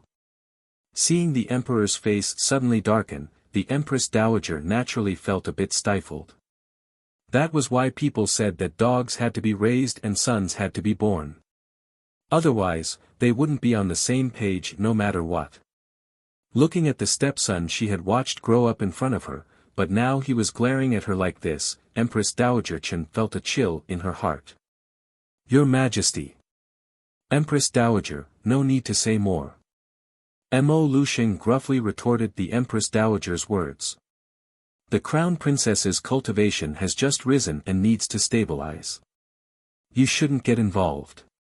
Tomorrow, have them follow the people from the Supreme Court and see what's going on at Kaidai Pavilion. Mo Luxing waved his hand. We'll talk about the rest after the investigation. Empress Dowager Chen was so angry she couldn't speak for a while. Seeing the emperor about to leave Yongren Palace, she hurriedly called a mama to support her and walked forward shakily. Your Majesty, there's one more thing. The matter of taking a consort that I mentioned to you last time. Mo Luxing's face pulled even longer, impatient to talk about this with the Empress Dowager. He waved his hand and said, it's not like Chen doesn't have a son, why take a consort? Empress Dowager Chen leaned back in anger. Why don't you take a look at how many sons the great emperor of the Tsang prefecture and the underworld prefecture has? What about you? She was his only biological child. No wonder he treated her like a treasure. Because you don't have any other candidate for the crown prince. She took a look at the crown prince's character and temper. He wasn't even half as reliable as King Zheng. Every time the topic of concubines was brought up, the great emperor would leave in a hurry. The more Empress Dowager Chen thought about it, the angrier she got. Naturally, she wouldn't let him escape this time. She hurriedly had someone help shivering forward and blocked the emperor's path. She earnestly said, "Your Majesty, you're not young anymore. He only has 2 children, and one of them is just an adopted son. The Empress has been asleep for so many years, and the position of the Empress of the Divine Prefecture has been empty for so many years. I'm just your stepmother. You don't have to listen to me, but you have to consider the feelings of the previous emperors of the Divine Prefecture." The great emperor said with a solemn face, "What objections could the previous emperor have? If he has any complaints, tell him to come and find me." Hu Dequan was speechless. Empress Dowager Chen was furious. She reached out to grab his hand and said anxiously, "Wuxia country is close to the barbarian tribe. The terrain is dangerous." Chapter 32:45. They seek the protection of our divine prefecture all year round. This time, they even sent over their country's youngest and most beautiful third princess. Aijia has already met that Princess Yenyun. She is well educated and exceptionally gentle. Why don't your Majesty take her in this time?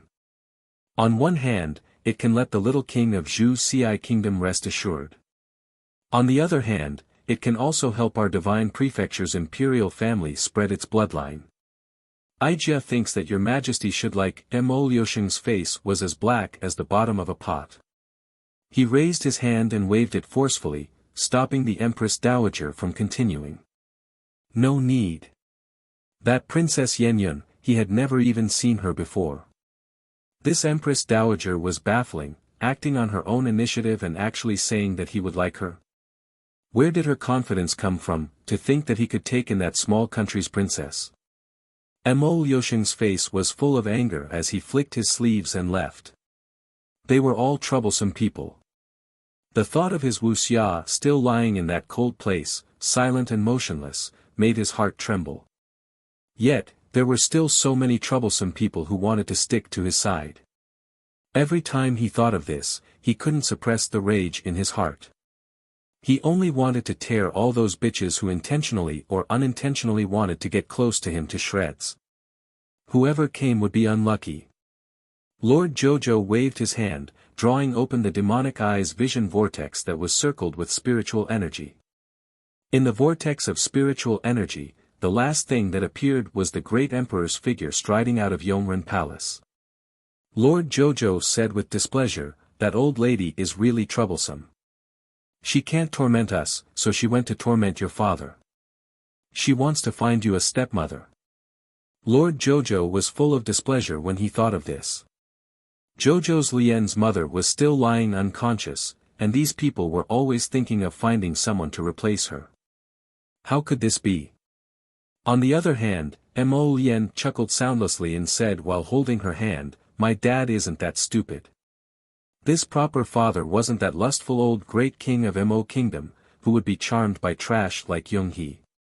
If he wanted to take in concubines, after all these years, the harem would have bloomed everywhere.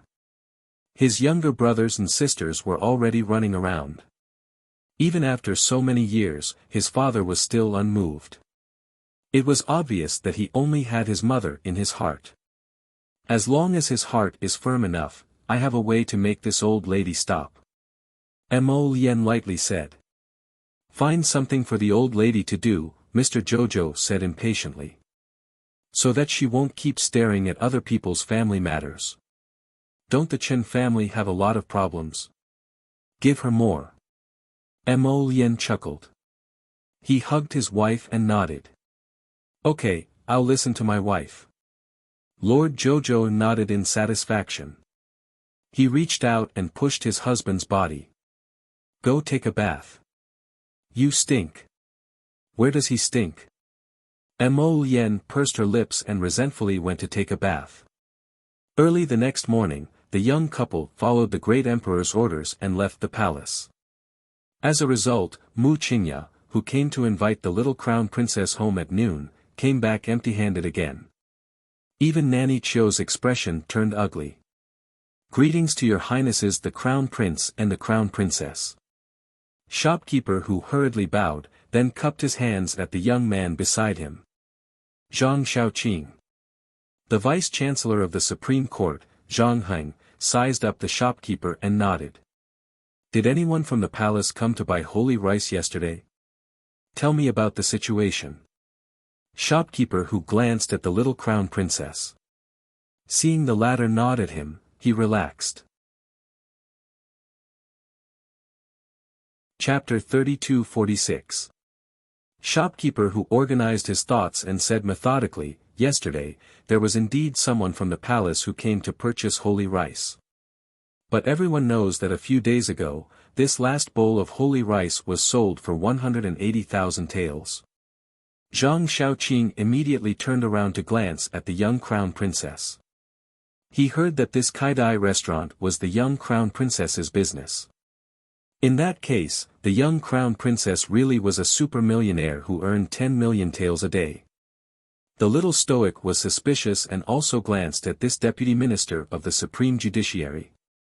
This deputy minister of the Supreme Judiciary was a man of few words. Being able to sit in this position at such a young age indicated that he was very capable. Zhang Shaoqing coughed lightly and said, "Continue." Sir, when this palace servant came to inquire, this humble old man naturally told him that there was no stock. At that time, this person was very angry and repeatedly stated that a certain noble from the palace wanted to try something new. He even threatened this humble old man to not refuse a toast only to be forced to drink a forfeit. When shopkeeper who said this, he involuntarily laughed bitterly when he recalled yesterday's scene. We naturally didn't dare to deceive a noble from the palace. But we also couldn't conjure something that we didn't have. Shopkeeper who sighed and said, that palace servant messed with us for half a day and ruined several of our business deals in a row. In the end, when he left, he even pointed at our signboard and cursed loudly, saying that there might not be any rice better than our holy rice that was sold in the Eastern Street Market. As a result, he left in a huff. Shopkeeper who said, after that, we didn't know what happened. Zhang Shaoqing nodded and turned to say to Prince Mo, Your Highness the Crown Prince, this humble official wants to make a trip to the Eastern Street Market to see if I can find some clues. Mo Lien nodded indifferently. This matter has nothing to do with Kaidai restaurant. After returning, just write a complete report and submit it to His Majesty. Zhang Shaoqing was startled. He wanted to say that this matter needed to be investigated further, but when he saw Prince Mo's cold gaze, he had an inexplicable feeling that he couldn't continue. Kaidai Pavilion doesn't even have enough time to earn money every day. Do they have the time to make life difficult for a eunuch? Mo Lien calmly swept a glance at Zhang Shaoqing before saying, Huifeng. Huifeng instantly emerged from behind the crown prince. Take some people and follow Zhang Shaoqing. Remember to wear protective armor. Disperse the crowd first, then focus on searching every nook and cranny of the market. Zhang Shaoqing, there must be a big surprise waiting for you. After Mo Lien said this, she held the little stoic's hand and walked upstairs to Kaidai Pavilion. Since he was already here, he would naturally have lunch before leaving.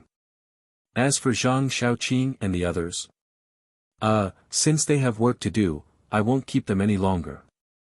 Huifeng silently shed tears as he watched the crown prince and the little crown princess go upstairs together. The bitterness in his heart bubbled out. Huifeng also wanted to go upstairs to eat. Huifeng didn't want to follow Zhang Heng, this guy, to the Eastern Street Market to search for clues at all.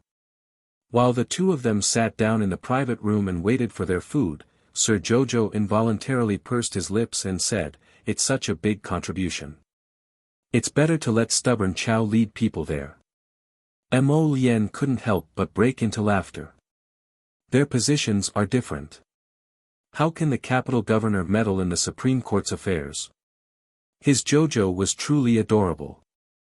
As long as it was someone she took a fancy to, she would always spare no effort to help them. He got off easy. Sir Jojo humphed. Chapter 3247. Zhang Shaoqing's expressionless face didn't even smile as he walked over.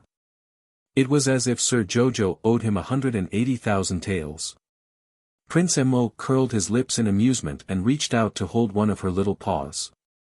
"Jojo, actually, your expression is not much better than his ahem, it's not much better.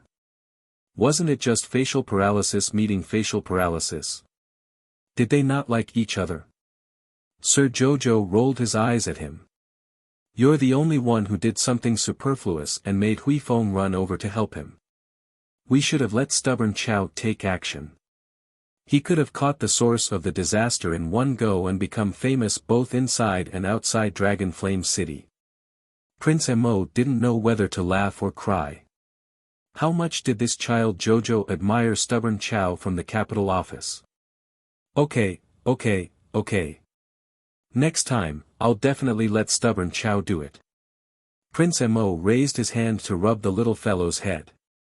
Then, he turned to look at the group of people who were quickly walking in with plates of food. The waiters from Kaidai Veranda all came in with smiles on their faces. They deftly put down the plates and asked if the two of them needed anything before retreating in unison. Everyone in Kaidai Veranda was beaming with joy. Whenever their little crown princess came over, they would definitely reward her handsomely. When Zhang Injia came in, he saw the little crown princess picking up some winter bamboo shoots with her chopsticks and placing them on the crown prince's plate. "Greetings to your highness the crown prince and crown princess." The little crown princess looked up and sized him up. "I saw the new menu you designed just now. It's not bad." Not only was the price tag very clear on the menu, but every dish was also painted with color, aroma, and taste. As long as a customer saw it, no one could resist the temptation of such delicious food. "Thank you for your praise, Crown Princess." Zhang Injia's emotions were strangely complicated. He couldn't tell what he was feeling. He seemed to be a little proud and satisfied. Strangely, why did he feel like he was floating after being praised by the little crown princess? While they were talking, they heard the sound of footsteps coming from outside the room. When a group of people passed by the door of their box, they inadvertently glanced inside. Suddenly, a female voice called out, "Big sister, it's her. She's back. Didn't you say that she might have died in the secret realm?" Mu Rochuan's face was slightly pale. She stared at Arbor in front of her, as if she was unwilling and in disbelief. "That's right, shouldn't she have died in that secret realm?" Looking at the situation now, she had returned in one piece. Mu Rochuan stared at the Arbor in front of her as if she was possessed. Her mind was in a mess as she exclaimed, You're not dead. You didn't die." When Mo Lien heard this, a trace of displeasure arose in her heart. She coldly glared at him. "Throw him out." Tong's figure suddenly appeared in front of Mu Rochuan and reached out to grab her neck without saying a word.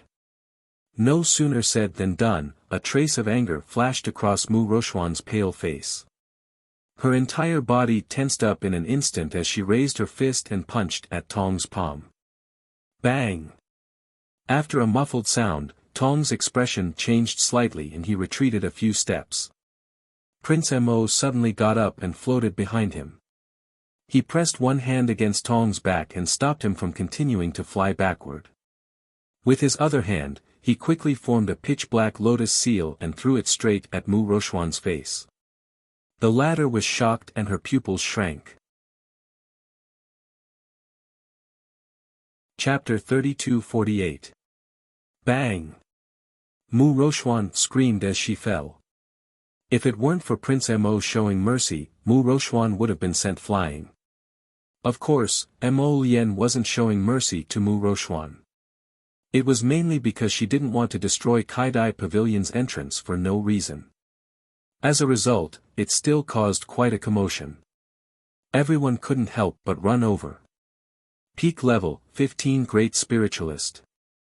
Looking at Mu Roxuan, who had fallen into the corner and couldn't get up, Mo Lien's expression changed unpredictably. She couldn't be clearer about Tong's strength. Currently, he had reached level 14 Great Spiritualist. But he couldn't take Mu Roxuan's punch. What did that mean? It meant that Mu Roxuan's realm was above Tong's. Arbor also walked to the door. Her gaze carried traces of suspicion as she sized up Mu Roxuan. "What did you do?" she asked coldly. It was impossible for a person's strength to instantly increase by 5 levels in a short month. Previously, Mu Roxuan was only a level 10 Great Spiritualist. After coming out of the secret realm, she advanced to level 15 Great Spiritualist. How was that possible? One had to know that Lord Jojo had absorbed the spiritual power of the entire Sun-Moon secret realm. But that was only enough to jump 3 levels and enter the threshold of level 13 Great Spiritualist. Even so, she was still paranoid that her realm might be unstable. During this time, she had been cultivating to stabilize her strength. And Mu Roxuan's advancement speed was actually faster than her, who had absorbed an entire secret realm's spiritual power. Wasn't this ridiculous and funny? This couldn't be called a fortuitous encounter. There had to be some problem. Even secret techniques weren't as exaggerated as Mu Roxuan's. She carefully sized up this woman's complexion. She discovered that other than her face being a bit weak and pale, her aura was very stable. She naturally couldn't see anything wrong with her eyes. The best method was to take her pulse. It would be best if she used her divine sense to investigate. But with Mu Roxuan's vigilant attitude, this was naturally impossible. She would not let Jojo get close to her. Arbor's eyes turned, and he tilted his small head to glance at Mu Roxian. A meaningful expression hung on the little stoic's face. Mu Roxian, you couldn't have embarked on some crooked path, right? Mu Roxuan's heart trembled, but her expression didn't change in the slightest. She raised her head and coldly glanced at Arbor, her mouth full of sarcasm. What, because my cultivation has increased greatly, you're worried and afraid? Arbor couldn't help but roll his eyes. There's always someone better than me. What's there to be afraid of? As long as you work hard enough, live up to your life, and don't waste time, that's enough. Mu Roxuan's fingers clenched tightly into her palms as she stared fixedly at Xiao Mu. After a long while, she said, emphasizing each word, everyone will be jealous. You're lying. Right now, she was already a peak level 15 Great Spiritual Cultivator. Shouldn't Arbor be like Mu Roxuan and Mu Royun, looking at her with faint jealousy and adoration? What right did he have to tell her so nonchalantly that it was enough as long as she lived up to her life? Pretend. Keep pretending. Mu Roxuan only felt her stomach turn. She propped herself up inch by inch from the corner and coldly looked at Arbor. Every year on grandfather's birthday, the Mu clan competition will be held. On that day, do you dare to accept my challenge? She had a provocative expression. Chapter 32-49. Arbor's gaze was so cold that it seemed like it was going to poke a hole in her face. This gaze caused Mu Roxuan's heart to involuntarily shrink. Then, for some reason, anger surfaced on her face. Why should she be afraid of the gaze of someone whose realm was lower than hers? What a joke. She was already able to completely crush this wretched girl, so why should she be afraid of her? My surname is not Mu. Arbor coldly threw her a few words before turning to head back into the private room. You're being a coward. Mu Roxuan excitedly stared at her back, her eyes about to spit out sparks. Arbor turned around and expressionlessly glanced at her. The corners of her lips curled up slightly. You're not my match. Arbor had already seen through her earlier move. Mu Rochuan's realm had not stabilized at all. Tong was only knocked back by her punch because she was caught off guard. If they were to get serious, it would be hard to tell who would win.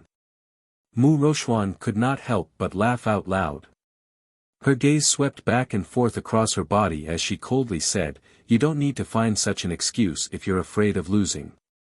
For Big Brother's sake, I'll give you a piece of advice." Arbor indifferently glanced at her and said, "There are some crooked paths. Once you walk up, you won't be able to come down. You're on your own." With that, the little fellow pulled her husband into the private room and ordered someone to close the door.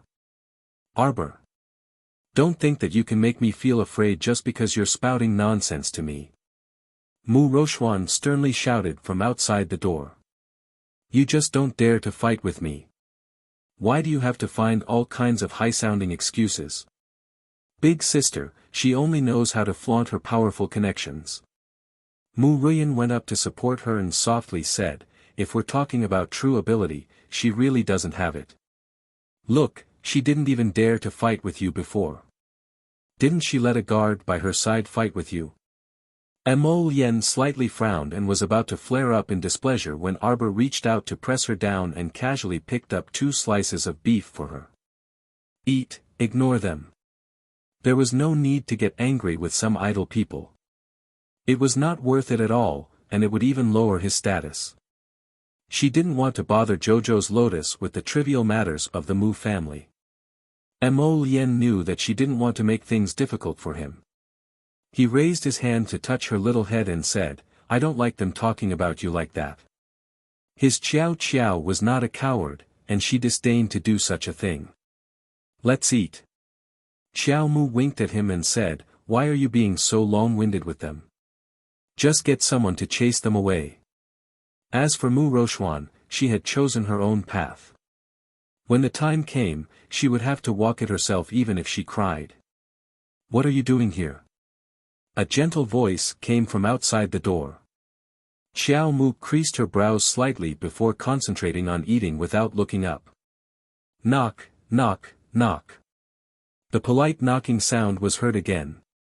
Sir Jojo frowned and put on a displeased expression. This meal was so annoying.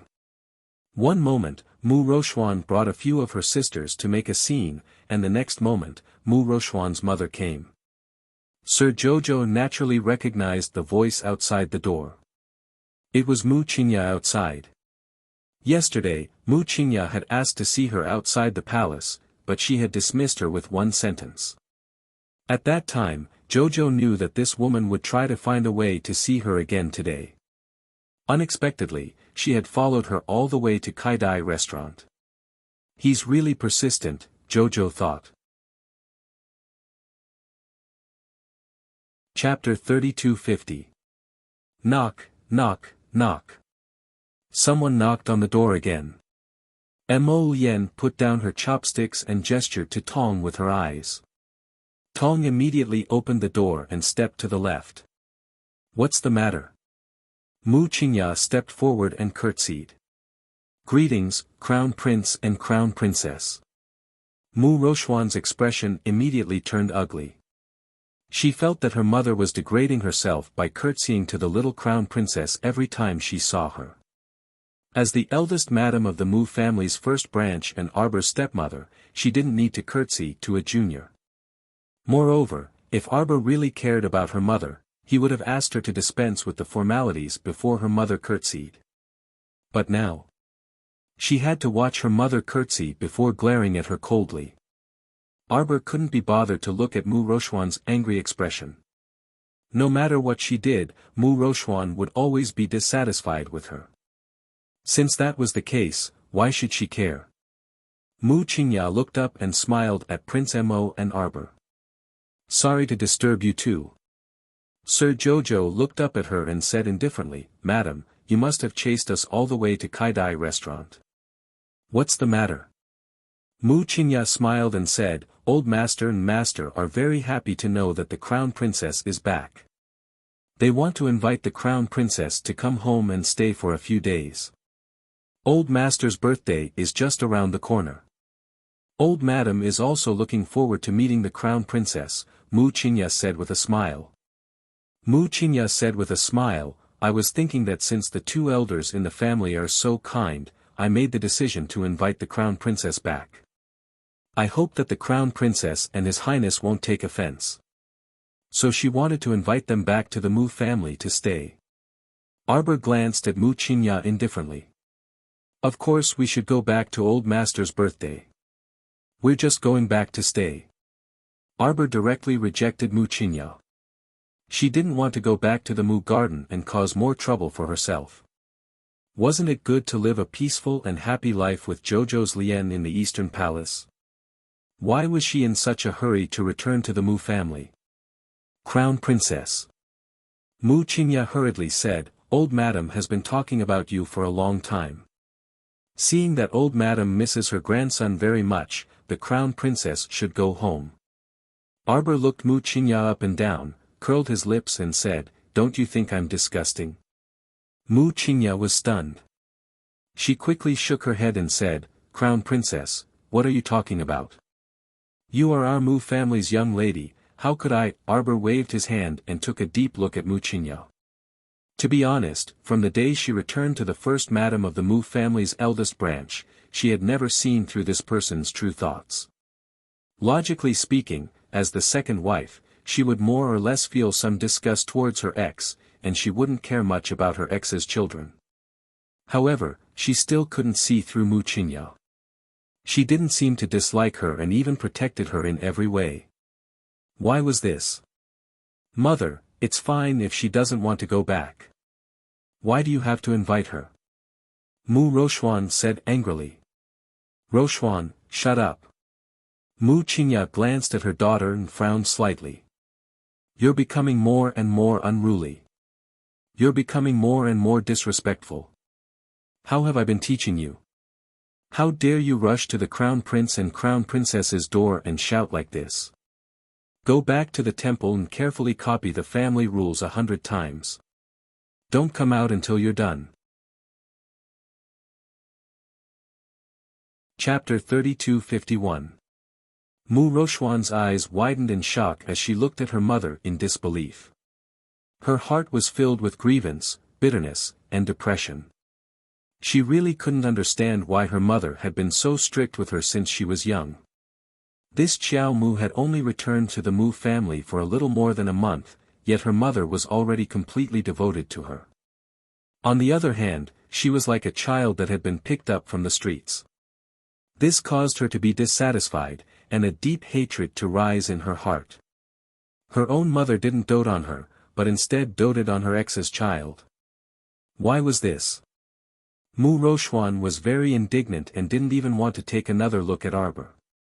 She straightened her back and turned around to leave.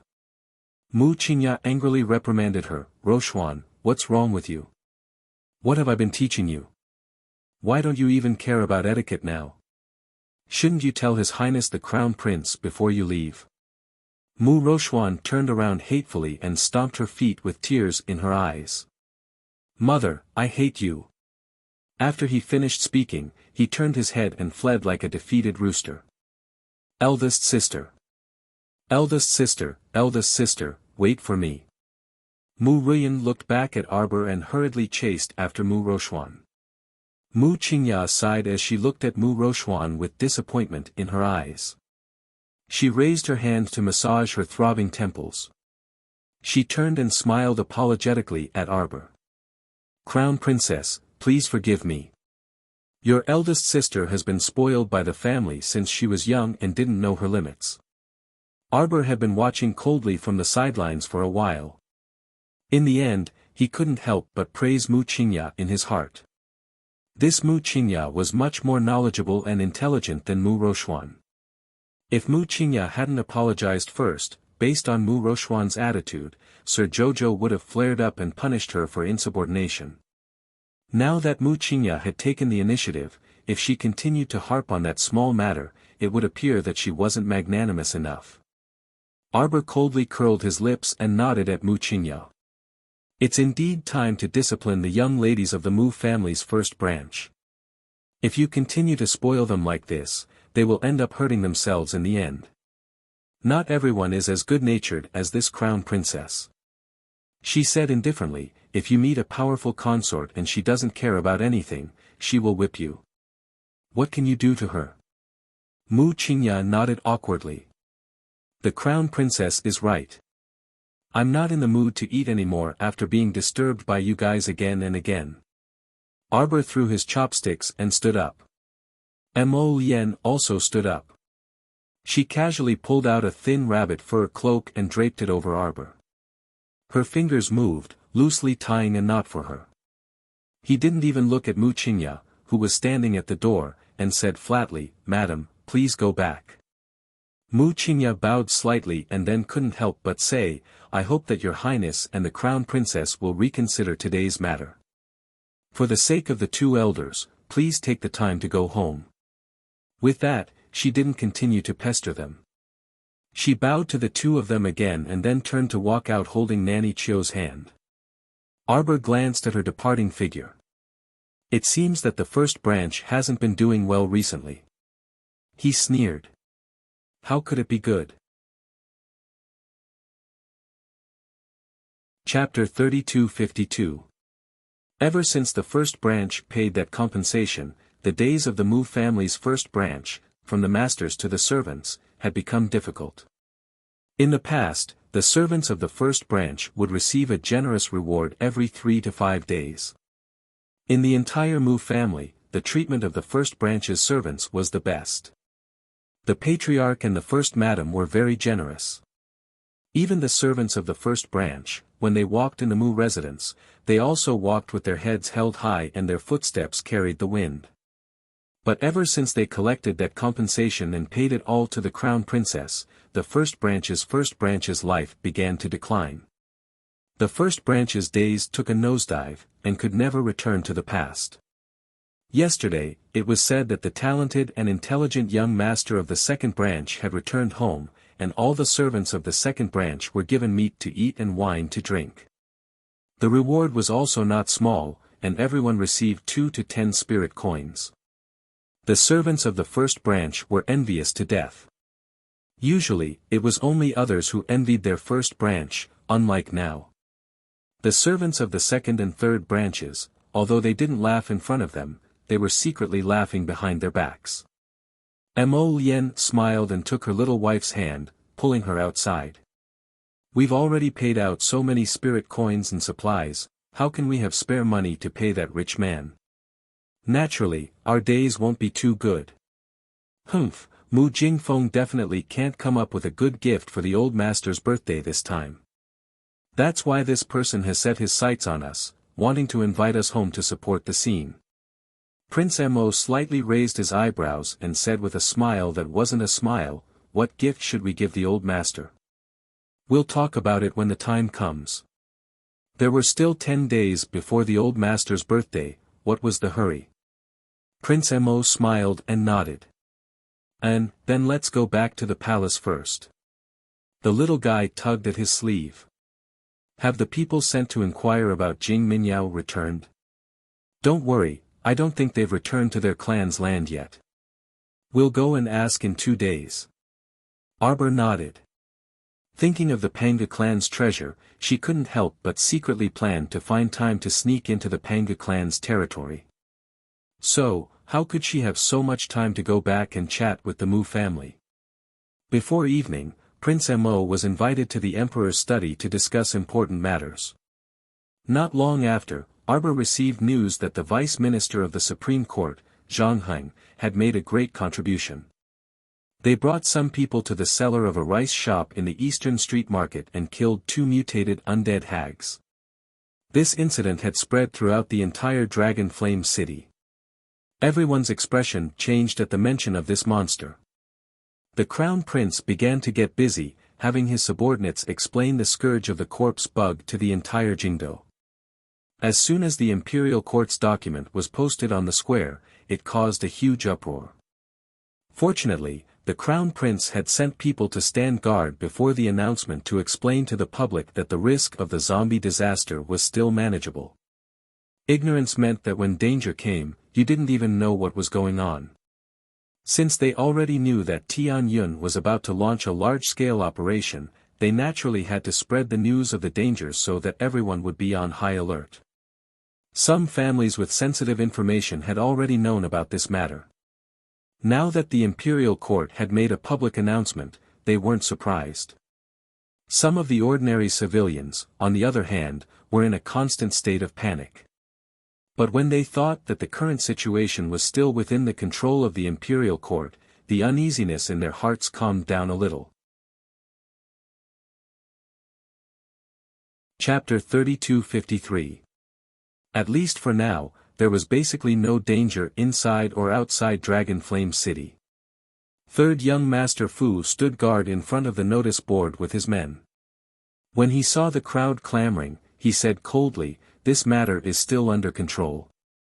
The imperial court informed everyone first for the sake of your safety.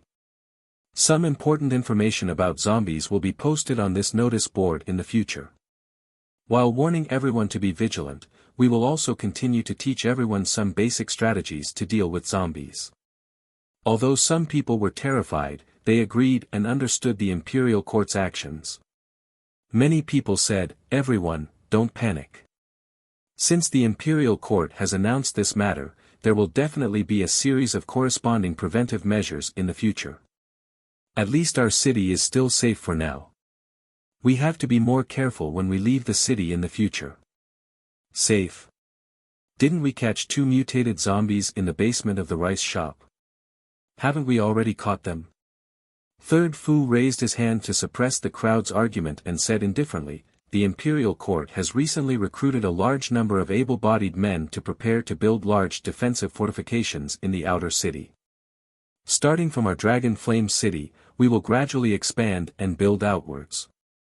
As long as our city is as strong as an iron bucket, we can believe that no monster can break it. Mr. Fu is right. I believe the imperial court will definitely protect us." Everyone started talking at once. Many people expressed their belief in the imperial court's decision. Naturally, a small number of people still felt very terrified and were already thinking of ways to stockpile some rice. At that time, if the world really became turbulent, they might not even be able to eat their fill. At this moment, Third Fu said, "His Highness the Crown Prince has already ordered that the prices of all rice shops and grain shops must remain the same. Once you find that a merchant is taking advantage of the situation to raise prices, you can immediately report it to the capital office. You will be rewarded with a certain amount of silver. The imperial court will fine the shops that deliberately raise prices and take a series of targeted measures."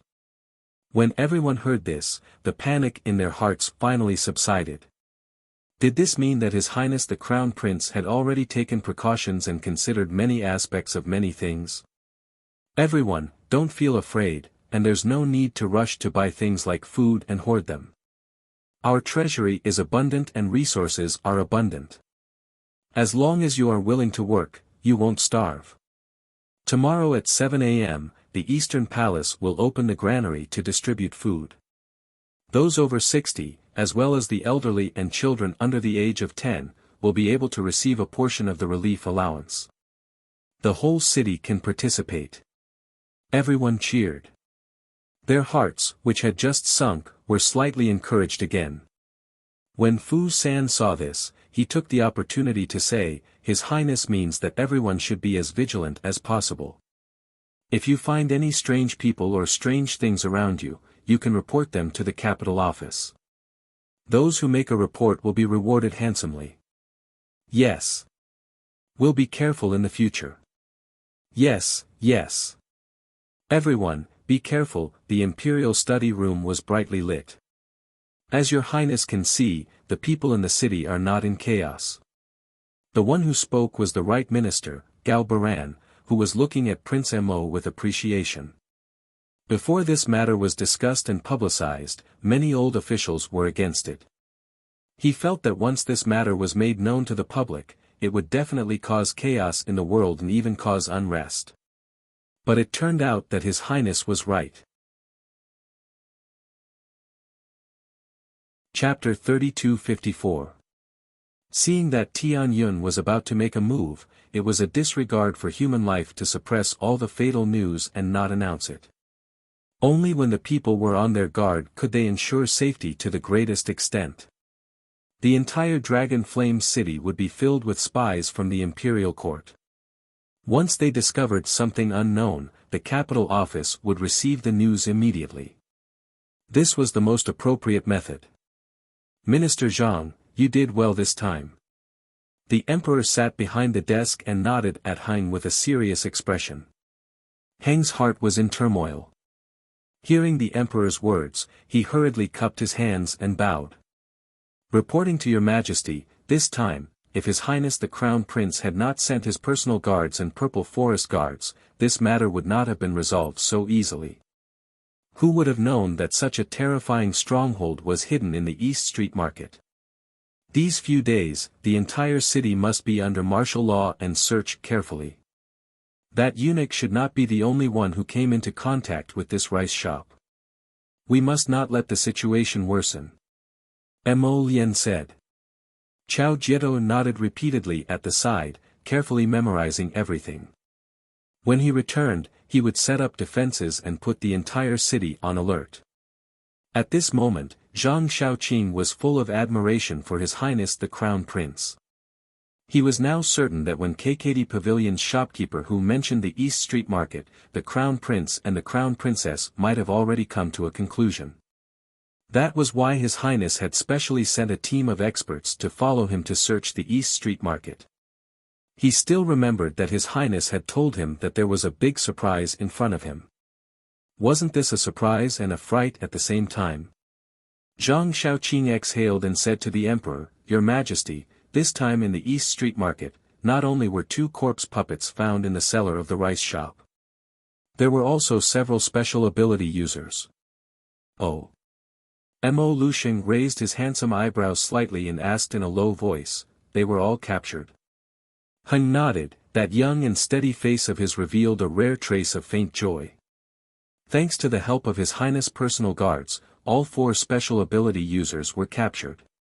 2 of them were strength-type special ability users, and 1 was defense-type. There was also a speed-type special ability user who almost got away, but fortunately, we had a lot of people outside, so we were able to catch him. Mo Lusheng nodded, what are these special ability users doing in the cellar? Did Tianyun send someone to stay behind? Gao Baran asked. Milord, there is something you don't know. 3 of them are indeed guards, but one of them is a defensive type. When we found him, he was in a cylindrical container. His entire body is soaked in medicinal liquid, as if he is undergoing a transformation. Everyone looked at each other in dismay. Gao Baran pondered for a few seconds and said, but His Highness said before that the nightcaw birds spread the corpse poison to the outside world on rainy days. The corpse poison is only effective against ordinary people. That is to let a portion of the ordinary people awaken to become people with special abilities, while the others fail to awaken and become zombies. Mo Lien nodded. It is indeed so. Then why is this person who has already awakened a special ability soaking in the medicinal liquid? Could it be that Tian Yun still has a kind of medicine that can enhance the ability of special ability users? Mo Lien declined to comment. Tian Yun's goal was now clear at a glance. It thinks it's the heavenly Tao. Chapter 3255. Since ordinary people can be turned into superhumans, why can't this group of people be further transformed? Mo Lien said indifferently, give the superhuman soaked in the medicine barrel to me, Your Majesty, Your Majesty. Hu Dequan jogged in and said anxiously, the Chancellor of the Supreme Court sent a message saying that the defense-type superhuman locked up in the dungeon suddenly spontaneously combusted. In the end, all that was left was a smear of black ash. Nothing was left. Mo Lusheng said coldly, let's go and take a look. Crown Princess, Matriarch Mu has sent a letter and invites you to admire the flowers in New South Garden tomorrow. When Saishio walked in, the little Crown Princess had just come out of the bath. She was lazily leaning on a chaise lounge, taking some fish food and feeding a tank of nimble little fish. Hearing this, she couldn't help but turn to look at Saishio. Saishio hurriedly stepped forward and presented a red letter with both hands. The little Crown Princess flipped through it and nodded. Get ready. We'll leave early tomorrow and take a look at Precious Painting Workshop. Crown Prince Consort, what if old madam invites you to live in the Mu family's courtyard? Kai Xiu stopped halfway through her words. The little Crown Princess understood what she meant. If Matriarch personally invited her, it would be hard for her to refuse. But if she lived in the Mu family, Jojo's lotus would definitely follow her back. Morning court was inconvenient and she didn't get along with the Mu family's first branch. When the time came, she would have to live in chaos again. She didn't want to wrong Jojo's lotus. We'll talk about it later. Arbor said indifferently.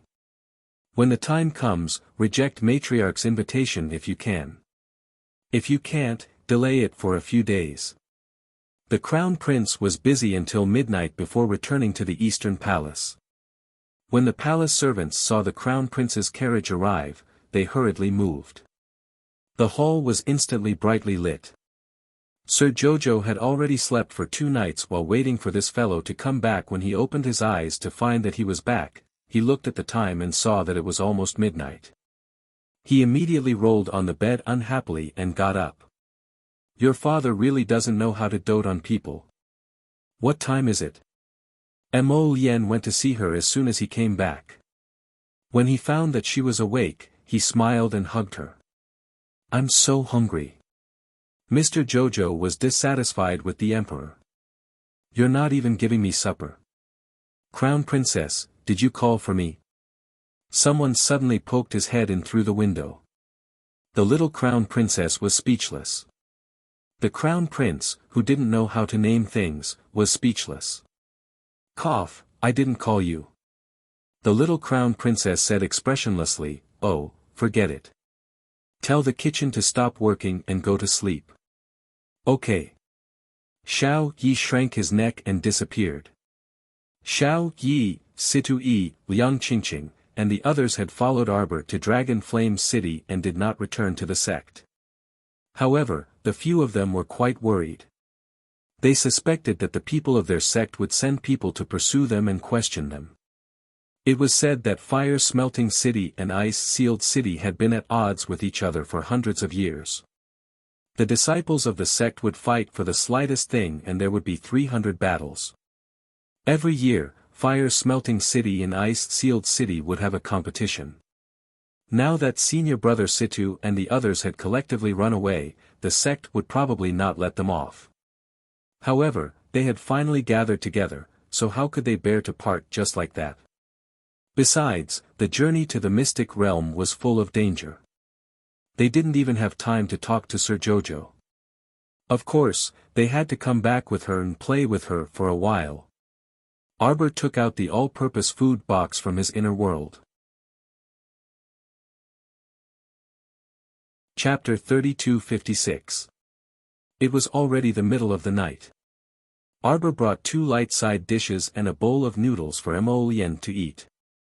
Prince Mo, the poor guy, had been tormented the whole night and was already impatient. Actually, he wasn't hungry at all, but he wanted to act cute in front of his little wife and see how worried she would be for him. Jojo, Dad is too annoying. Crown Prince couldn't help but complain. Tomorrow, I have to go to the East Street Market personally to check it out. Arbor raised his brows slightly. What happened to the people we caught? They all spontaneously combusted. Crown Prince pursed his lips, his face full of disdain. When we received the Supreme Court official's message, Dad dragged me over. When we arrived at the dungeon, we happened to see the other 3 superpowered people spontaneously combusting. Not only did they make a mess of the dungeon, but a few of the prisoners almost escaped. Arbor couldn't help but frown. Why spontaneously combusted? Do they have the fire attribute among their superpowers? Arbor asked curiously. Mo Lien shook her head. No. But we haven't been able to find out what happened yet. It must have something to do with drugs. Arbor couldn't help but assert. Crown Prince Mo nodded upon hearing this. I also think so. It's just that when we caught them back then, we had already searched their entire bodies and didn't leave anything behind. Arbor glanced at Prince Mo. What about space? Mo Lien paused. But they are superpowered people and don't have an inner world. I'm not talking about an inner world. Arbor thought for a moment and said, this is also one of the superpowers, a space superpower. One of them might have a space superpower. Mo Lien suddenly understood. So one of them put the spontaneously combusting drug in this space. I've never seen such a superpower. It's rare, Arbor said. It appears occasionally, but the probability is 1 in 1,000. Mo Lien put down her chopsticks and nodded with a sigh. These guys are really hard to guard against. Prince Mo was in a bad mood after wasting half a day without any results. Arbor saw that he was a little depressed, so he reached out and stroked the back of his hand. Okay, don't be depressed. Go to the market tomorrow and walk around. Who knows, maybe you'll get something. Why do you think they're hiding in the cellar of the rice store and don't come out to harm people? This was also what Arbor found strange. Judging from the size of that small stronghold, it was likely that they had been lurking in the market for a long time. If it weren't for the fact that the palace servant had gone to buy rice and had done something else, he would have been unlucky enough to be scratched. If he hadn't acted up after returning to the palace and attracted everyone's attention, who knew when this small stronghold would have been discovered? Maybe they don't want to appear in front of the public so early. Arbor pondered for a moment and said. This accident might have disrupted Tianyun's plan. Mo Lien raised her eyebrows slightly. No matter what, the entire Dragon Flame City needs to be investigated. No matter how much manpower and energy it took, they had to carry out a carpet search. They had to remove all the small strongholds that Tianyun had placed in the city. We haven't gone out shopping since we came back. The Crown Prince held his wife's hand regretfully. Look, we don't have time tomorrow. You're busy tomorrow, and so am I. The little Crown Princess glanced at him and raised her hand to pat his head comfortingly. Chapter 3257. Mo Lien didn't know whether to laugh or cry when he saw her acting as if she was petting a pet dog. Jojo. He moved closer to her and rubbed against her body. Where are you going tomorrow?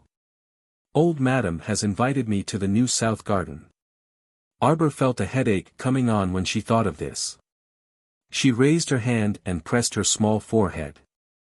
She couldn't help but feel a little more conflicted.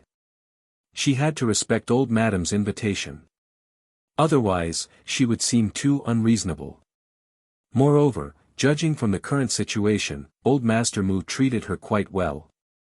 If she rejected Old Mistress Mu's invitation, wouldn't the Mu family be gossiping about her? They would definitely say that she didn't care about Old Master Mu. Mo Lien pulled her into his embrace with a smile and poked her small nose with his finger.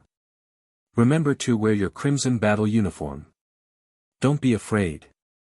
I'll cover for you if you make any trouble. Arbor chuckled and rolled her eyes at him. What about you? Me? I'm going to fight tomorrow too. I'm going to wear a red battle suit too. Mo Lien mumbled. I'm going to wear red, and I'm going to be as pretty as a rotten peach blossom. Mr. Jojo's eyes curved and he tapped his forehead with a finger. Go take a bath. Mo Lien got up with a smile and walked to the bathtub. He turned around and winked at her. Wife, if we make any trouble together, I'll cover for us. How unlucky must your father be to have such a troublemaker like you? Arbor pursed her lips and nodded in agreement. The night passed quietly. The next day, when Mr. Jojo opened his eyes, Prince Mo had already left the East Palace to run some errands.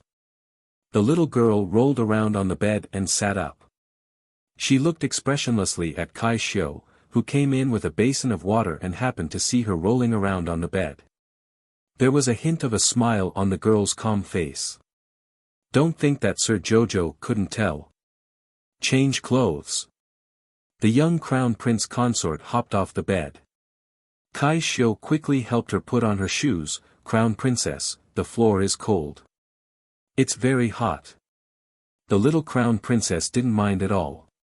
She ran barefoot to the washstand. Kai Xiu hurriedly took the shoes and followed her. Crown princess, your feet are cold, put on the shoes first. Kai Chi came in with a group of people who were holding clothes and jewelry. She casually ordered, put them on the shelves first. Crown princess, Ni Chang Market's first batch of clothing and jewelry has arrived. Kai Chi's small mouth opened as she chirped, it's worthy of being called Ni Chang Market's clothes. The flowing cloud brocade is not only smooth to the touch, but also very cool to the touch. It's perfect for summer. In another 2 months, the scorching summer would arrive. Mr. Jojo expressionlessly looked at them. For a level 13 Great Spirit Master, whether it was hot or cold, it didn't make any difference. After freshening up and changing into a bright red battle suit, Mr. Jojo looked down at his own outfit. Did Ni Chang Market make a red outer garment for me this time? They made several. Oh. That's good. She only had one set of battle clothes, so it was a bit too monotonous. Did they embroider lotus flowers? Kai Chi's mouth twitched as she tried to suppress the urge to laugh. She repeatedly nodded and said, Ni Chang Market's clothes were made according to Crown Princess's instructions. They embroidered lotus flowers on the corners of the clothes. The little Crown Princess' mouth slightly curved as she nodded with a stoic face. It's definitely not as good as mine. Chapter 3258. Kai Chi almost burst out in laughter. Oh my, our little Crown Prince consort, where did you get such great confidence from? The few of them escorted the little Crown Princess out the door. The carriage was already waiting outside. After Arbor boarded the carriage and lowered the curtains, the carriage moved along the red walls and glazed tiles towards the palace gates. As it was still early, Arbor followed the plan and got someone to drive the carriage to Changle Street. Unexpectedly, the carriage was blocked at the intersection of Changle North Street before it could even make a turn. The driver was Ao Yi, who had escorted the little Crown Princess out. It had been a long time since he drove the Crown Princess's carriage. He felt a little excited as he drove the carriage today. Seeing that the carriage was blocked, he jumped down from the carriage and ran forward for a while. Not long after, he turned back and said, Crown Princess, the road ahead is completely blocked. Why are all the noble ladies of the imperial capital leaving on the same day? Kai Chi muttered. She recognized the emblems on the carriage. They belonged to the right Prime Minister's family and Assistant Minister Zhou's family. Arbor frowned. What's wrong? Crown Princess, please wait a moment. Kai Chi jumped down from the carriage and ran to the front to ask around. Not long after, the young lady ran back with a strange expression. She glanced at the little Crown Princess and seemed to want to say something. Speak. Arbor couldn't help but urge her. Crown Princess, do you know why they are here? They are here to bid for the beautifying pill at Precious Painting Workshop.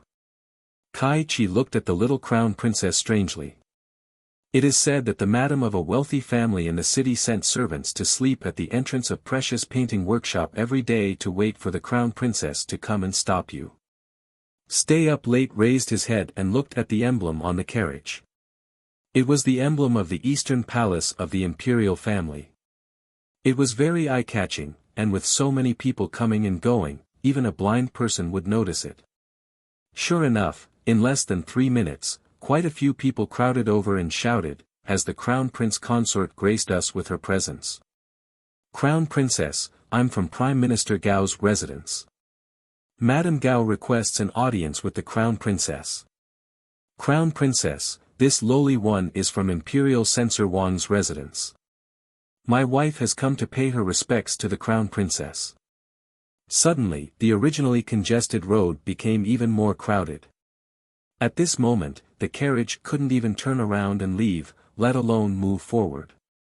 Kai Chi and Kai Xiu both rolled up the carriage's curtains, and everyone saw the stoic-faced young Crown Prince Consort sitting upright in the carriage. Her red clothes fluttered in the wind, and her face was as cold as snow. Her small, snow-white face appeared exceptionally cold in her red brocade robe, and her gaze was so indifferent that it made people slightly apprehensive. Crown Princess, Crown Princess. This lowly one is a servant of the Lu family. My mistress wishes to have a chat with the Crown Princess. The price of the beautifying pill is easy to negotiate. The Gao family's servant turned around and glared fiercely at the servant. What was this? A woman from a merchant family dared to come up and fight with Prime Minister Gao's wife over the beautifying pill.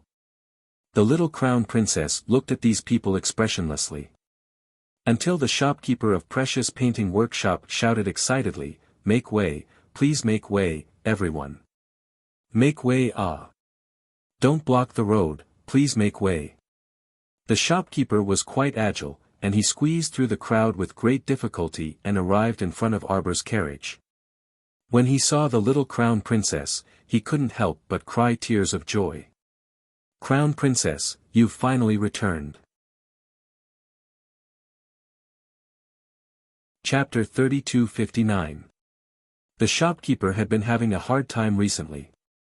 When he went out, he was chased by people asking for the beautifying pill. When he returned home, he was chased to his door and forced to hand over the beautifying pill with a kitchen knife. No matter where he went, he was surrounded by people. From earnest persuasion to neurotic threats, everyone had tried all kinds of methods. But who knew that the shopkeeper's heart was suffering more than anyone else? The little Crown Princess was the one who said that the beautifying pill was limited in supply. When she left him 3 pills. The price of each pill had been raised to 5 million spirit coins, but there were still many noblewomen and noble ladies who rushed over like ducks. These noblewomen couldn't buy the beautifying pill, so they had to settle for the beautifying cream. The beautifying cream was also limited in quantity. Thus, all the other precious jewelry in Zhenhua Workshop were sold out. It was almost to the point of being out of stock. The shopkeeper had been experiencing both pain and happiness recently. When he saw the little Crown Princess, his eyes were brimming with tears as if he had seen his own mother. He cried and rushed over, wishing that he could hug her thigh. "Crown Princess, I beg you. Do you still have the beautifying pill? Release a few more. Otherwise, I really can't continue living like this." Kai Chi, Kai Xiu, Ao Yi, and the others looked at the old shopkeeper with black lines on their heads. Sir Jojo's face was expressionless as he glanced at the old shopkeeper. "Are they all sold out?" "Almost all the unrelated products in Zhenhua Workshop have been sold out." When the shopkeeper said this, he didn't mind the jealousy of the other shops. On the entire Chang'an North Street, the Zhenhua Workshop was not the only shop that sold jewelry and makeup products. But every day, Zhenhua Workshop was crowded with people. The other shops could only look at them with envy. The little Crown Princess nodded. Suddenly, a cry was heard. A plump madam, who was decked out in gold and silver and had a head full of pearls and emeralds, squeezed her way through the crowd. She pounced onto the carriage and wanted to hug the young Crown Prince Consort's thigh. Crown Princess, I beg you, sell me a beautifying pill. I can pay any price." The fat woman's body was very large and her movements were very slow.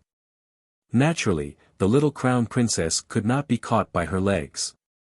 When Lord Jojo saw her rushing towards him, he immediately shrunk his arms and legs and dodged into the carriage. Stay Up Late stepped forward and used his sword to stop the woman's inappropriate actions. He frowned and scolded, "Speak properly. Don't get physical." "Crown Princess." The young woman was from the Lu family. Where is Princess Kang's eldest sister-in-law? That plump woman hastily exclaimed, I beg you, Crown Princess. For the sake of Princess Consort Kong, please sell this humble woman a beautifying pill. The effects of the beautifying pill were too good. This story started when Princess Consort Kong proved that the effects of the beautifying pill were extraordinarily good, and Imperial Censor Zhang's wife gritted her teeth and spent 1,000,000 spirit coins to buy a beautifying pill. There was no need for the next day. She took the pill on the spot and the beautifying effect gradually appeared. Madame Li, who was with her, regretted it so much that her intestines turned green. Even if the beautifying pill was restored to its original price of 2,000,000 spirit coins the next day, Madame Li still hurriedly bought it. These two madams, together with Princess Kang's trio, became the brand of Zhenhua Workshop's beautifying pill.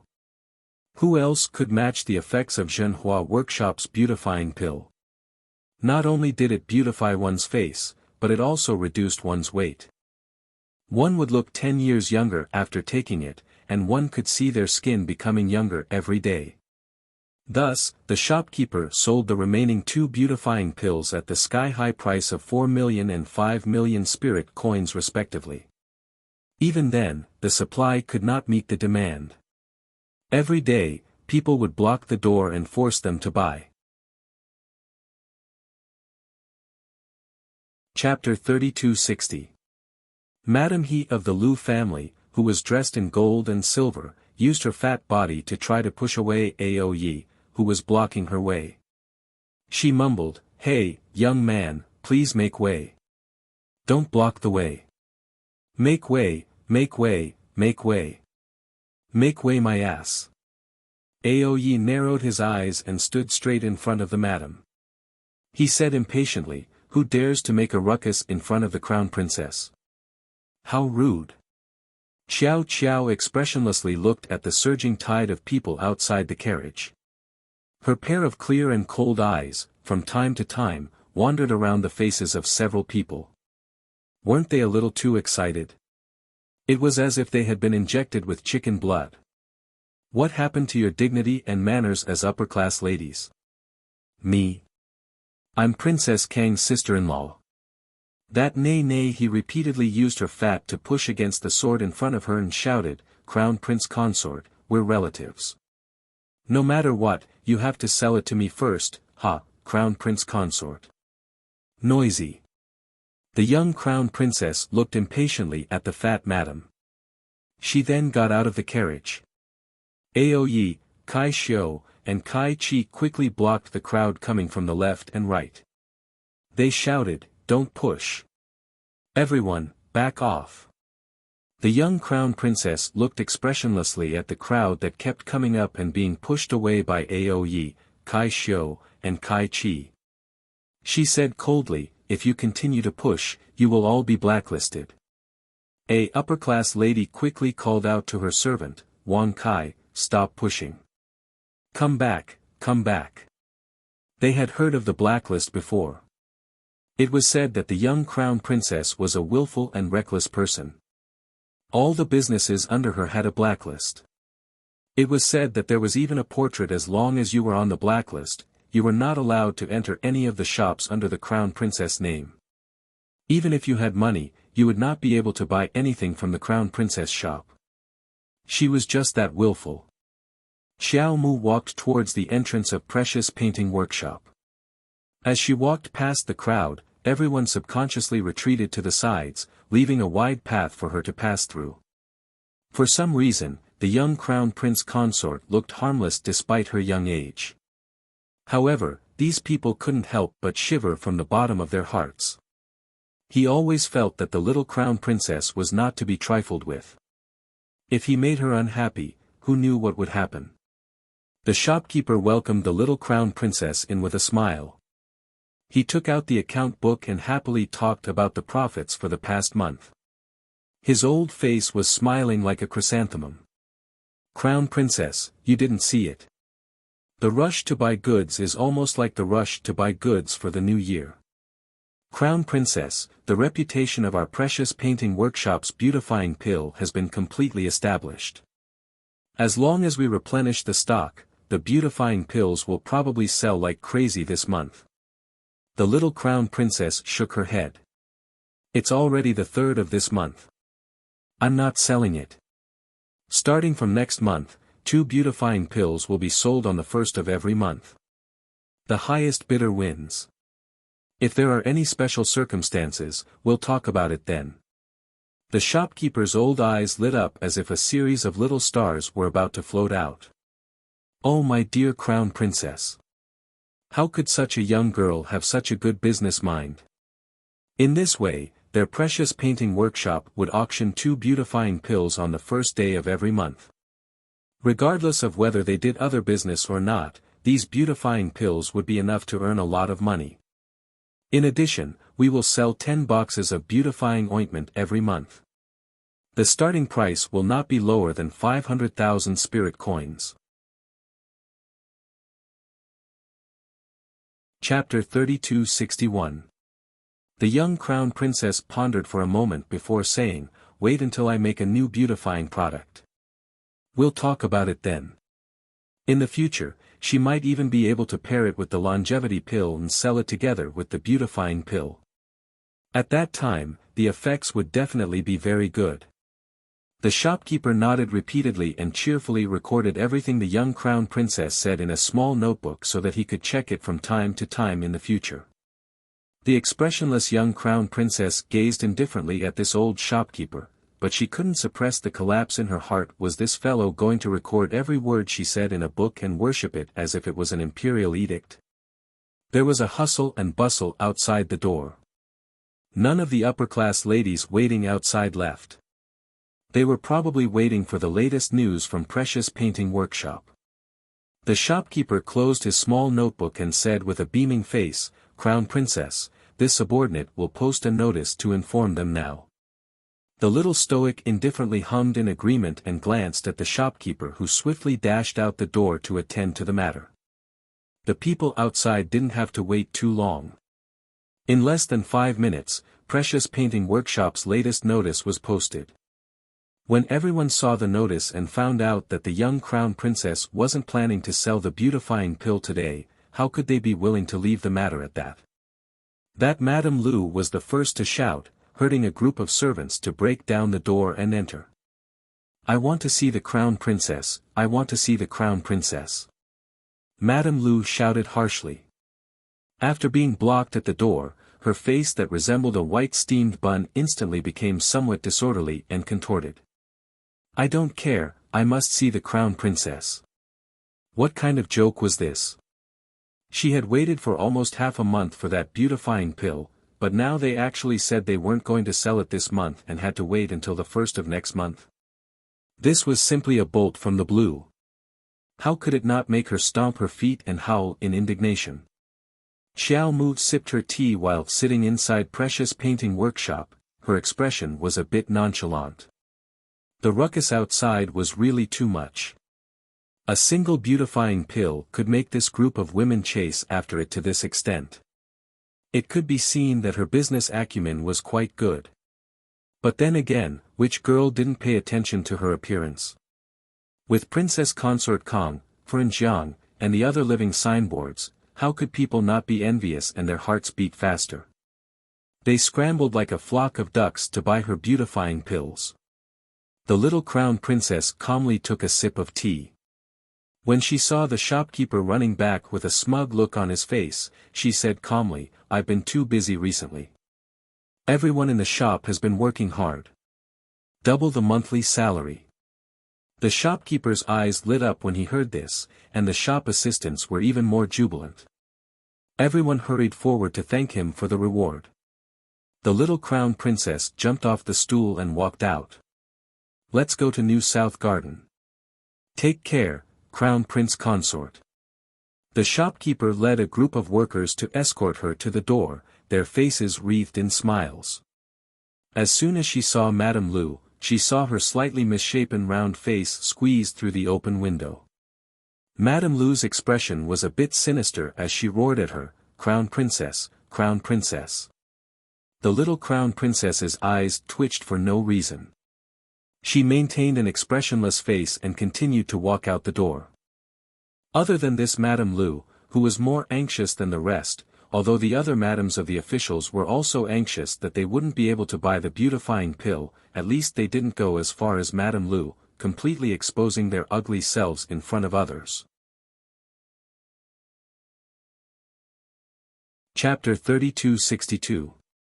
The young crown princess indifferently swept a glance over Madame Lu, then walked out of the crowd and boarded the carriage again. Madame Lu wanted to continue making a ruckus, but Aoyi impolitely pushed her aside. Try making a ruckus again. Clang. The snow-white longsword appeared in front of Madame Lu for a moment. Madame Lu was a coward.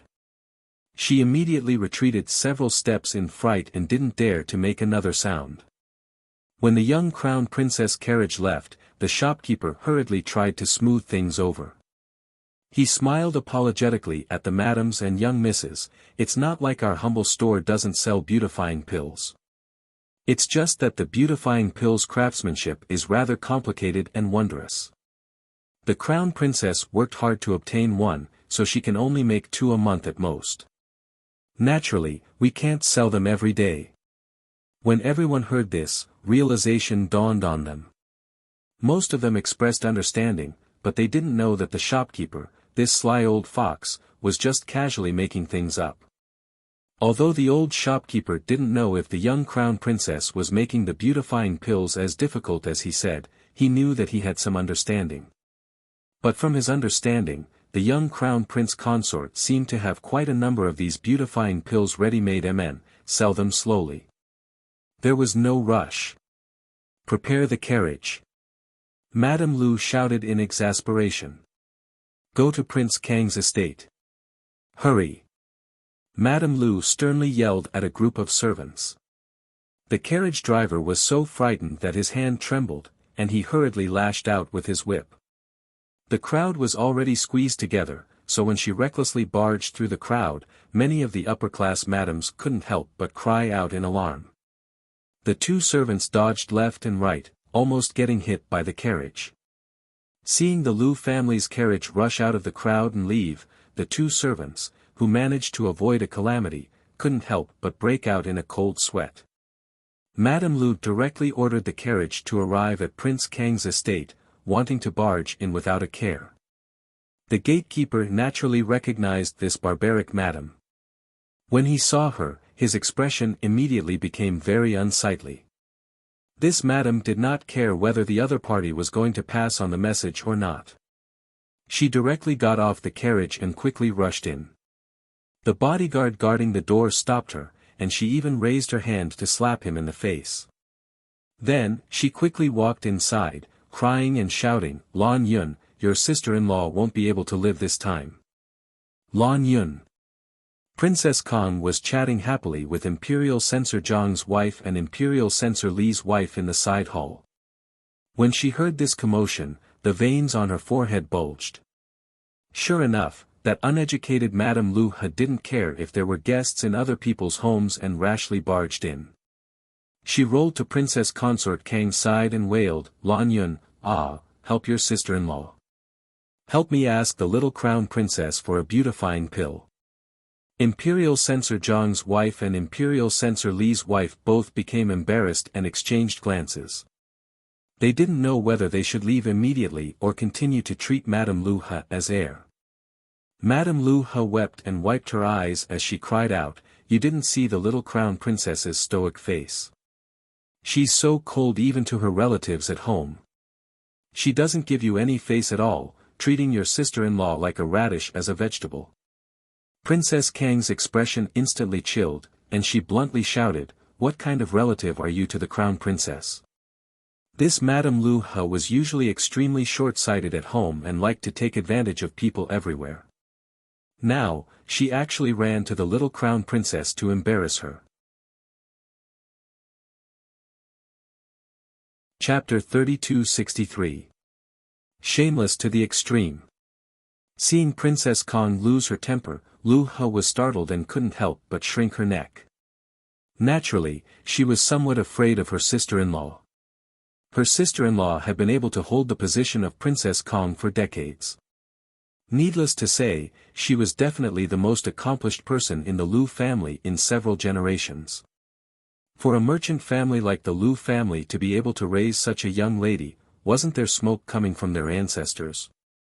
Usually, they relied on this Princess Consort Kong, so the Liu family's days were very good. In just a few decades, the Liu family had risen from a merchant family to a first-class family in Dragon Flame City. Naturally, this Princess Kang's contributions couldn't go unnoticed. Liu didn't dare to offend her and could only smile apologetically. Sister-in-law doesn't know how to speak.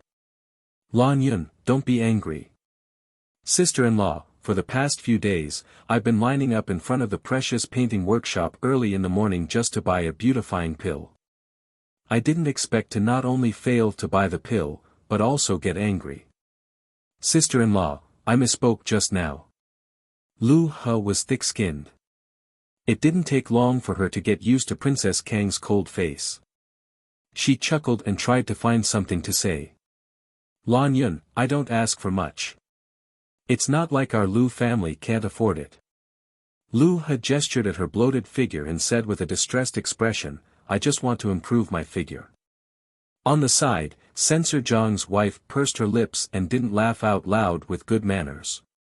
She only used the excuse of drinking tea to cover the smile at the corner of her mouth.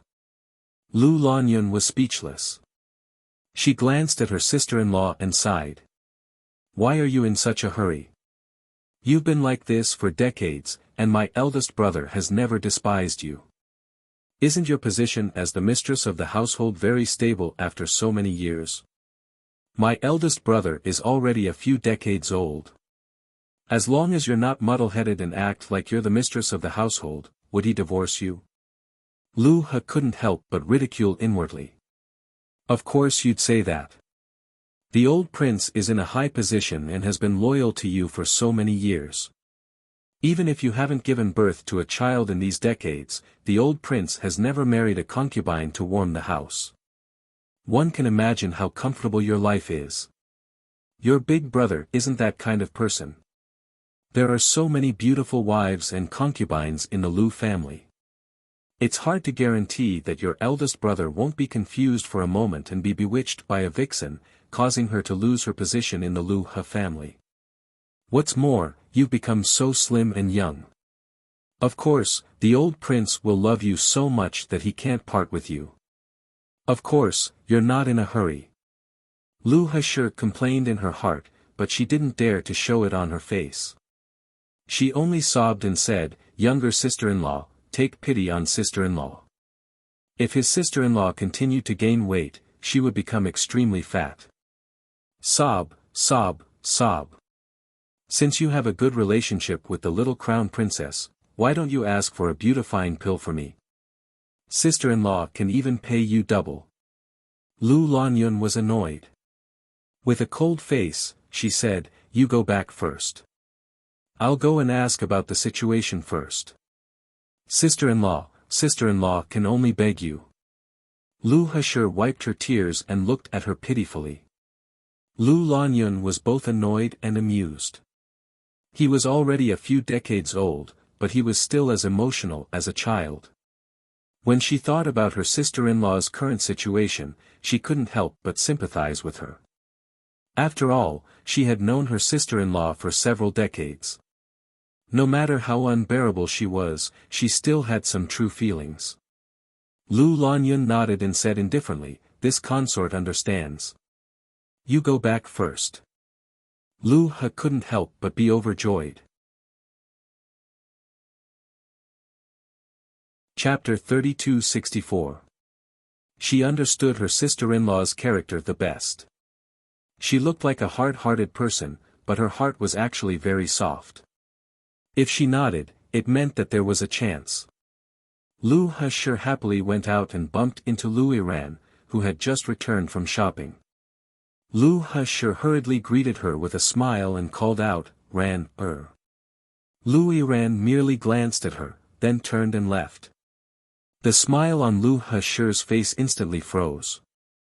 Looking at her daughter's departing figure, she felt somewhat uncomfortable. In the past, when Lu Yiran was still in the Lu family, she was raised by the matriarch. At that time, she was closer to the matriarch than to her mother. She did not expect that ever since she was sent to Prince Kang's residence, her daughter's relationship with her became more and more distant. In Arbor, naturally, they did not know that Lu Heshur had gone to Prince Kang's residence to cause such a ruckus. The little fellow sat in the carriage, sleepy all the way. After the carriage left Changle Avenue, it headed straight for New South Garden. The spirit stallion's steps were very fast, and it did not take long for it to reach the southern part of the city. New South Garden was on the adjacent street of Hua Chi Street. The carriage passed through an arch bridge, and in less than half an incense's time, it arrived at the entrance of a landscape garden. There were already people waiting there. When they saw the Eastern Palace's carriage, they hurriedly went forward to greet it. They respectfully bowed and carefully asked, "Can the Crown Princess carriage stop at the entrance?" "The matriarch and the rest are at the entrance of the garden right now." The young Crown Princess opened her eyes and nodded.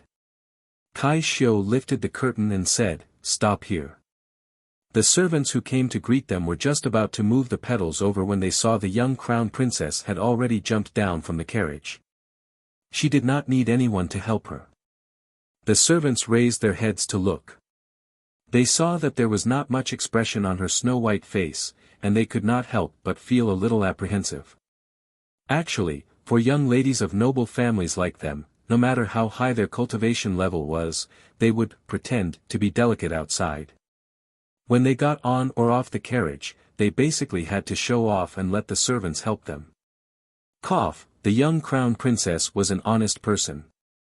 She felt that she had not reached the age where she needed people to help her. "What are you waiting for?" Kai Chi had been following the little Crown Princess for a long time, and her movements had also begun to become nimble. Seeing the servants standing there foolishly, she couldn't help but glare at them. "Lead the way." "Ah, yes, yes."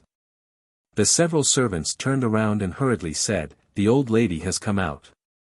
When Xiao Mu looked up, she saw a dozen or so upper-class madams and noble ladies, as well as several dozen maidservants, walking over while escorting a benevolent and good-natured old woman. The old woman's hair was white. Other than a few wrinkles at the corners of her eyes, her face was still very smooth. She wasn't tall at all, and her face was pale as if she had just recovered from a serious illness. She stared at Arbor with a faint smile. "Quickly come over and let grandmother take a look. Last time, I heard from your grandfather that you had returned. Who would have thought that I had been ill all this time and was afraid that my illness would pass on to you? With this delay, who would have thought that you would go to the Imperial Academy?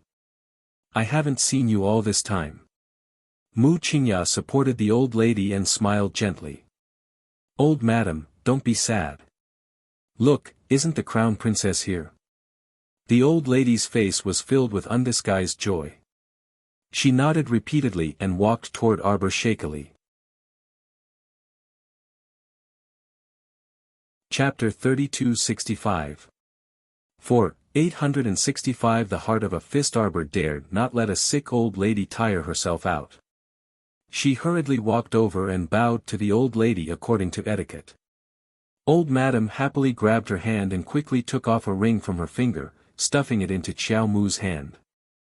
She said joyfully, "Qiao Qiao, this is grandmother's greeting gift to you. Take it. It's not a lot. It's just a little something from grandmother." Jojo felt that the ring was a little hot. She had mercilessly slapped the old lady's son in the face earlier. How could she accept the old lady's gift? Just as she was about to return the ring, the old lady put on a stern face and patted the back of her hand. "This is from grandmother.